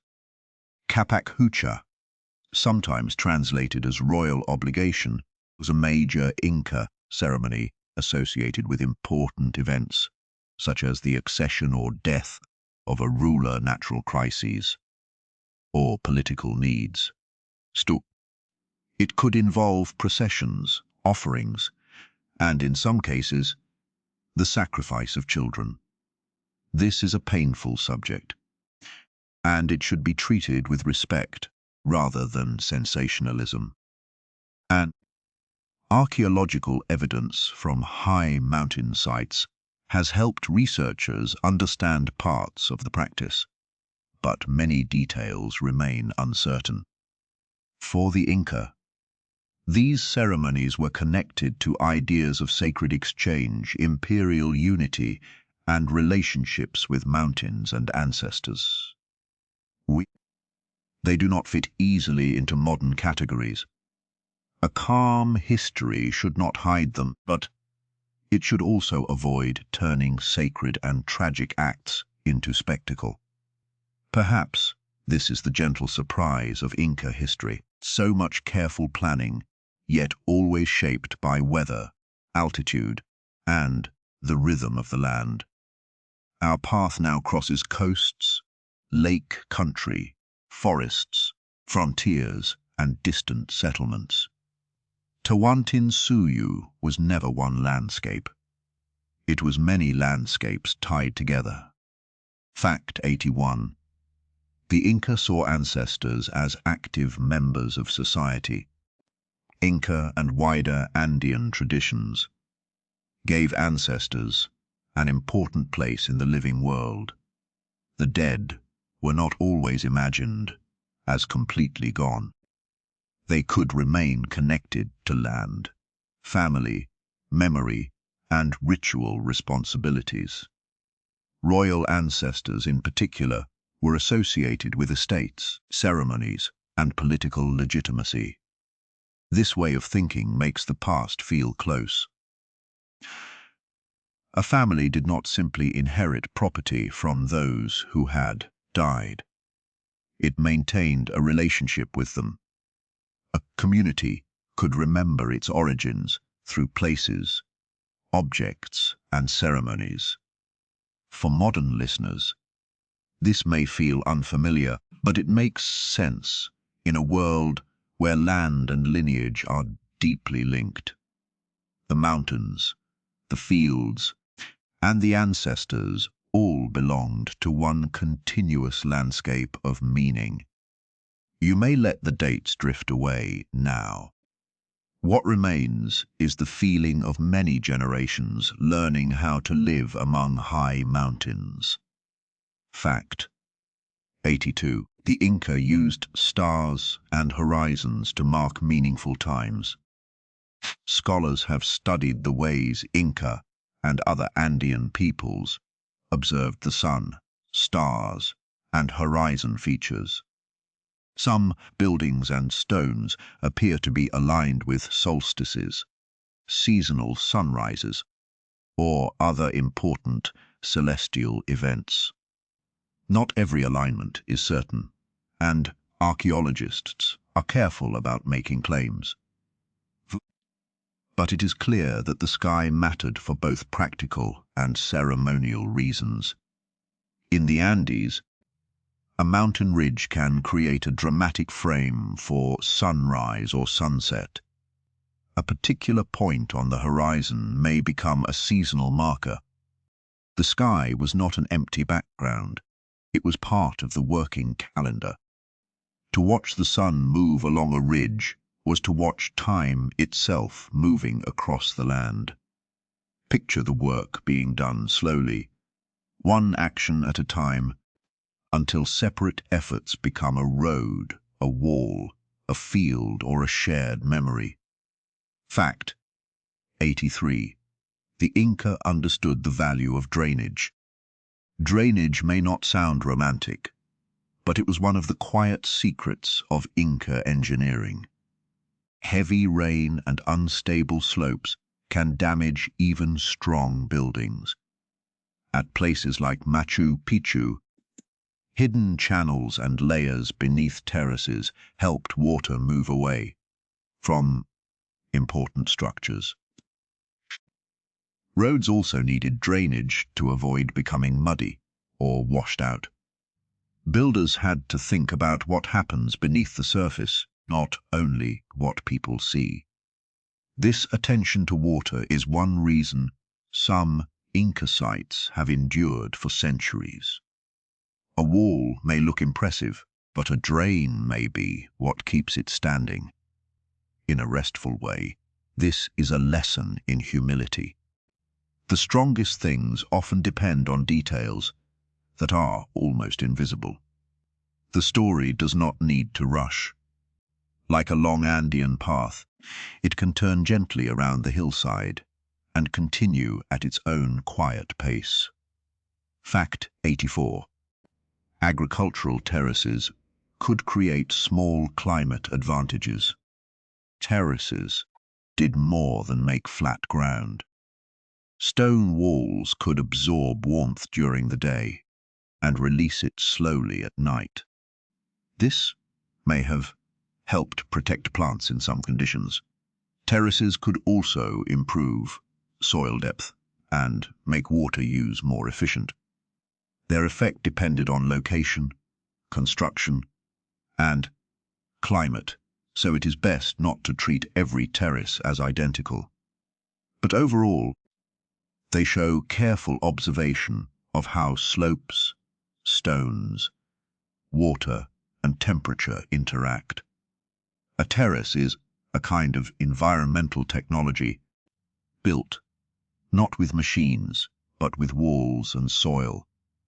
It turns a difficult hillside into a place where crops can grow. And when hundreds of terraces step across a valley, they make human care visible from far away. For now, let the modern world become distant. Listen only for imagined footsteps, a soft breeze, and the far-off sound of water moving through stone. Fact 85. The Inca state could mobilize people for disaster response. Because the Inca maintained storehouses, roads, and labor systems, they had some ability to respond when communities faced shortages or major building needs. This did not make the empire immune to disaster. Drought, disease, conflict, and political instability could still overwhelm any system. But an organized network could move food, workers, and information more effectively than isolated villages might manage alone. State power, therefore, had a protective side as well as a demanding one. A community might give labor to the empire, but in a difficult year, it might also receive support from stored resources. This exchange was part of the logic of governance. It asked people to accept obligations, while promising, at least in theory, that the larger system would not abandon them. The mountains do not hurry, and neither do we. We can pause here for a breath before following the next thread of the Inca world. Fact 86. Inca rulers used marriage and kinship to build alliances. Marriage among elites could strengthen political relationships. A royal union might connect the ruling house of Cusco with important families in another region. Kinship was not just private family life. It could be a tool of diplomacy, legitimacy, and succession. This was true in many ancient states, but the Inca version was shaped by Andean ideas about lineage and sacred ancestry. A marriage could help turn a distant leader into a relative, at least symbolically. It could also create new obligations and claims. In a world where trust had to cross mountains, family ties offered one way to make relationships more durable. Of course, such ties could also create conflict. The closer people are tied to power, the more important questions of inheritance can become. You can picture this, not as a museum scene, but as a lived place. People working, speaking, carrying, cooking, and looking up at the same sky. Fact 87. The empire's borders were not always fixed lines. Modern maps often show the Inca Empire with a clean outline. Real borders were probably more flexible. In some areas, the state had direct control through roads, officials, and settlements. In others, influence may have been weaker, contested, or negotiated. Mountain ridges, deserts, forests, and local resistance all shaped the limits of power. A frontier can be a zone rather than a line. It can include trade, marriage, conflict, and cultural exchange. The Inca Empire was vast, but it was not equally strong everywhere. This does not make it less impressive. It makes it more real. States are often imagined from their capitals, where power looks clear. At the edges, power becomes a conversation with geography and with people who may have their own ideas. There is something restful in the idea of knowledge, passing from hand to hand, from parent to child, and from one season to the next. Fact 88. The Incas made use of different kinds of roads for different needs. Some Inca routes were broad enough for organized traffic. Others were narrow mountain trails built for walkers and llamas. There were coastal roads, highland roads, branch routes, and paths connecting local communities to larger networks. The choice of road depended on the terrain and the purpose. A coastal route might be relatively flat but dry and exposed. A highland route might cross dramatic passes but provide access to pasture and settlements. This variety shows that the road system was not one giant project made from a Zingzal plan. It was a living network adapted to many landscapes. A path only needs to be as wide as the people and animals using it. But it must be placed where the land allows passage. Let this fact become a small lantern in the dark, bright enough to notice but gentle enough to leave behind when sleep begins to come. Fact 89. The Inca Empire was one of the largest states in the pre-Columbian Americas. At its greatest extent, Tawantinsuyu was the largest empire in the Americas before European conquest. Its population estimates vary widely because evidence is incomplete and historians use different methods. What matters more than any one number is the scale of coordination. The Inca connected communities across thousands of kilometers of difficult terrain.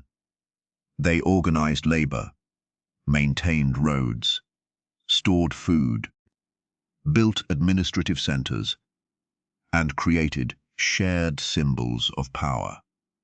The empire lasted for a comparatively short time, at its greatest size, which makes the achievement even more striking. Yet size should not be the only measure of significance. The Inca world matters not simply because it was large, but because it developed forms of governance and engineering suited to the Andes. Even the grandest empire was made from ordinary moments. A meal prepared, a path repaired, a bundle carried, a field tended before rain. Fact 90. The Inca Empire was not the only powerful society in the ancient Americas. The Inca were one of several great indigenous civilizations of the Americas. Far to the north and east, Maya, Mexica, Muisca, Mississippian, and many other societies developed their own cities, political systems, arts, and sacred landscapes. In the Andes, the Incas themselves followed earlier cultures with long and complex histories. Comparing these societies can be useful, but it should not turn them into a competition. Each grew from particular landscapes and traditions. The Inca road system makes sense in mountains. Maya writing makes sense in another historical setting. The Mexica capital makes sense in a lake environment. The quiet lesson is that human creativity takes many forms. There is no single path to a complex society. Imagine the landscape holding these traces quietly, without needing to explain itself. Stone, soil, water, and memory can keep a story for a long time. In these final stretches, we return to the deeper ideas behind the empire: labor, memory, water, ceremony, and the ongoing presence of Andean communities today. Fact 91. Inca history is still being revised by new research. Archaeologists, historians, indigenous, scholars, conservators, and local communities continue to study the Inca world.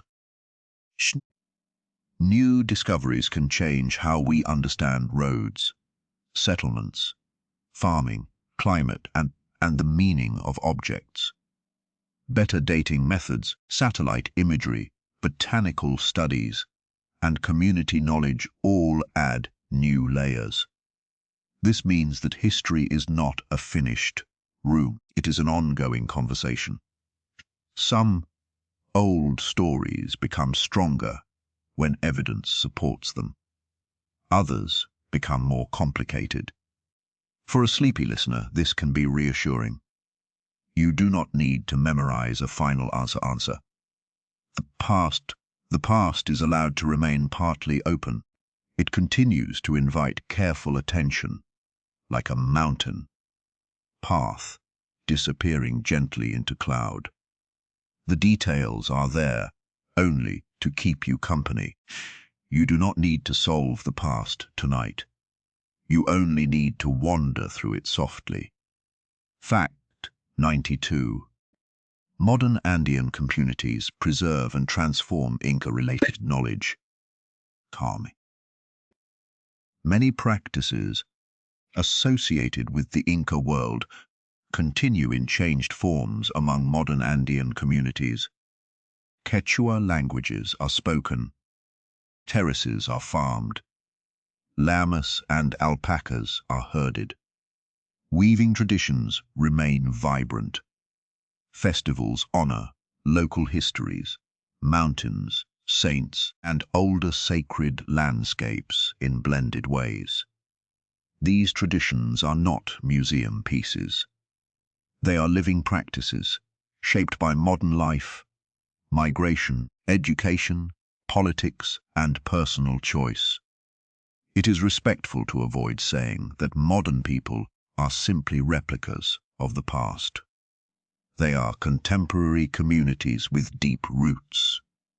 Still, when a bridge is rebuilt by communal labor or a textile pattern is woven with ancient techniques, the connection across time can feel profound. The Inca legacy is not only behind us, it is also around us. A long history can feel simple at night. People noticed their surroundings, helped one another, and tried to make difficult places feel like home. Fact 93. Quechua is a living family of languages. Quechua is not one single unchanging language. It is a family of related languages and varieties spoken across the Andes. Different communities use different forms, and spelling can vary. It has survived centuries of colonial pressure and continues to be used in homes, schools, music, radio, literature, and public life. The language carries words for landscapes, crops, animals, kinship, and ideas that cannot always be translated neatly into English. When we use a word such as Tawantinsuyu, Ailu, or Huaca, we are touching only a small part of that world. Language keeps history alive because it carries ways of noticing. A mountain, a field, and a family relationship may feel different when named within a language shaped by the Andes. Let the sound of the words slow down. The road continues, but there is no need to reach the end before your thoughts begin to drift. Fact 90. The Inca past has been used in modern national identities. In Peru and other Andean countries, the Inca past has often been celebrated as a source of pride, tourism, art, and national identity. Images of Machu Picchu, Cusco, stone walls, and Andean textiles appear in schools, museums, public ceremonies, and popular culture. This can help protect heritage, but it can also simplify a complex past. Sometimes the Inca are turned into a symbol, while the needs and voices of living indigenous communities are ignored. Close. A respectful approach holds both ideas together. The past is important, and the present matters just as much. Heritage should not only attract visitors, it should support the people whose languages, landscapes, and traditions remain connected to it. For a few seconds, imagine moonlight touching an old wall. The stones remain still, while the memory of those who built them moves gently onward. Fact 95. Machu Picchu is both a world-famous site and a fragile place. Machu Picchu attracts visitors from around the world, which brings attention and resources, but also creates pressure on a delicate mountain environment. Conservation requires careful management of paths, buildings, erosion, weather, and visitor numbers. UNESCO and Peruvian institutions continue to study and protect the site. This modern work is part of its story. Ancient engineering helped the place endure, but preservation depends on decisions made by people now. A site can be famous and still be vulnerable. When we imagine Machu Picchu under moonlight, it is worth remembering that beauty needs care. The past cannot protect itself. It depends on conservation, local knowledge, responsible tourism, and the willingness to treat heritage as more than a backdrop for photographs. This is one more reminder that human ingenuity often begins with attention. Terrain, soil, distance, hunger, warmth, and the needs of neighbors. Fact 96. The Inca road system remains part of living cultural landscapes. The Capac Nyan is not only an archaeological monument. Many sections pass through places where people still live, farm, travel, and maintain traditions. UNESCO recognizes parts of the road system across several modern countries, showing how one ancient network now crosses national borders.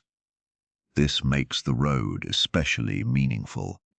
It links the past with present communities rather than sitting alone behind a fence. A path may be old, but the feet on it are new every day. Some sections are stone-paved, others are worn trails. Some lead to ruins, while others lead to homes and fields. A road survives not only because stone lasts, but because people continue to find reasons to use it. You may rest with that image for a moment. The empire is far away in time, but the wish for shelter, food, connection, and meaning is very familiar. Fact 97. The greatest Inca achievement may have been coordination across distance. When people think of the Inca, they often picture Machu Picchu or enormous stone walls. Those are remarkable, but the deeper achievement may have been coordination. The Inca connected farmers, herders, weavers, runners, local leaders, laborers, priests, and officials across a difficult continent. They did this through roads, storage, reciprocal obligations, records, rituals, and shared symbols. No single wall explains the empire. It was the relationship between many systems that made it work. A road without food stores would fail. A storehouse without labor would be empty. A ruler without local cooperation would have little reach. Tawantinsuyu was a network of networks held together by movement, memory, and the constant work of many people. The further we travel into this history, the quieter the surface becomes.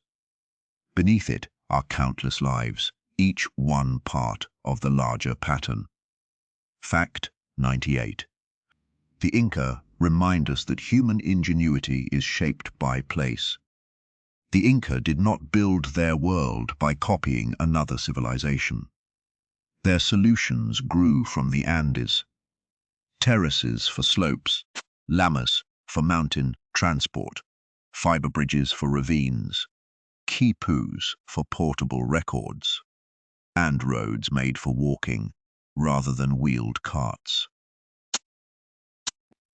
This does not mean their society was isolated or simple. It means it was deeply adapted to its environment. Modern people often judge past societies by whether they had familiar technologies. The Inca challenged that habit. Their achievements show that intelligence can take many forms.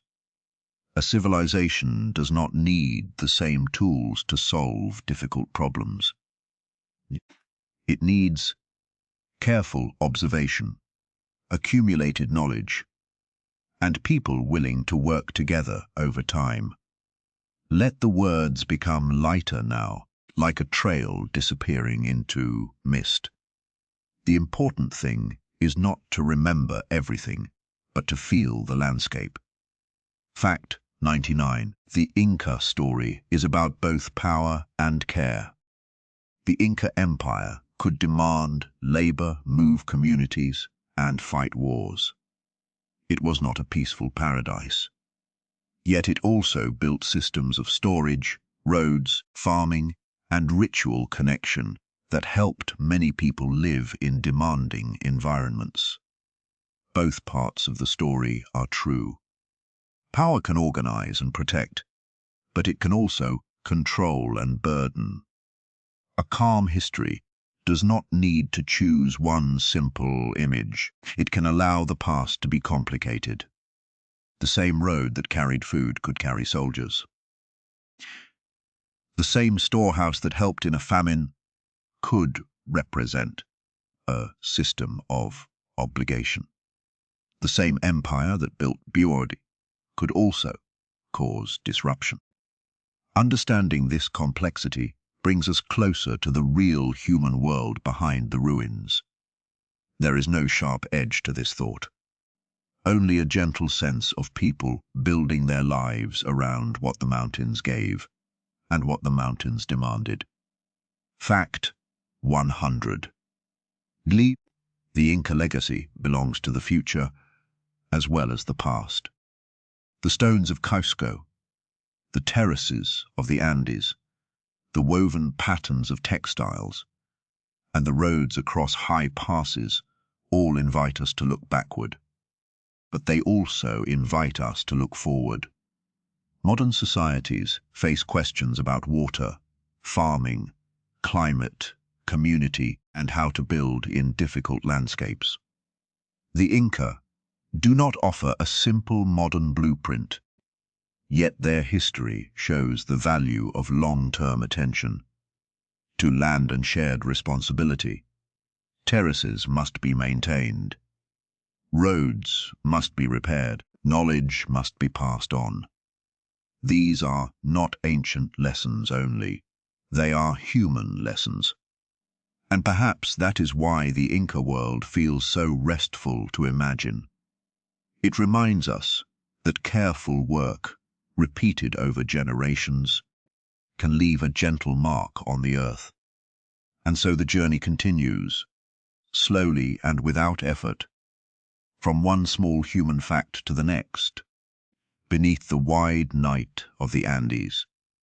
We have arrived at the end of our 100 quiet facts. Before we close, let the mountains remain in your mind for a little while longer, still, dark, and full of human memory. And now, our slow walk through the Inca world begins to settle. We have crossed high passes and stone bridges. We have watched runners carry messages, farmers build terraces, weavers shape bright thread, and communities store food for difficult seasons. We have also seen that the Inca Empire was not a simple story of perfect rulers or timeless ruins. It was built through skill, cooperation, pressure, belief, and the hard work of many people. It rose quickly, changed many lives, faced crisis, and fell as a political empire. Yet, its languages, landscapes, knowledge, and traditions did not disappear. Perhaps tonight you can leave the history there. A long road beneath the moon. Terraces stepping quietly across a dark mountain. A distant village with a small fire. A runner's footsteps fading into the night. Let the names become softer. Let the dates fall away. And let your own thoughts grow light and unhurried. Thank you for spending this quiet time with history to fall asleep. Sleep well, and good night.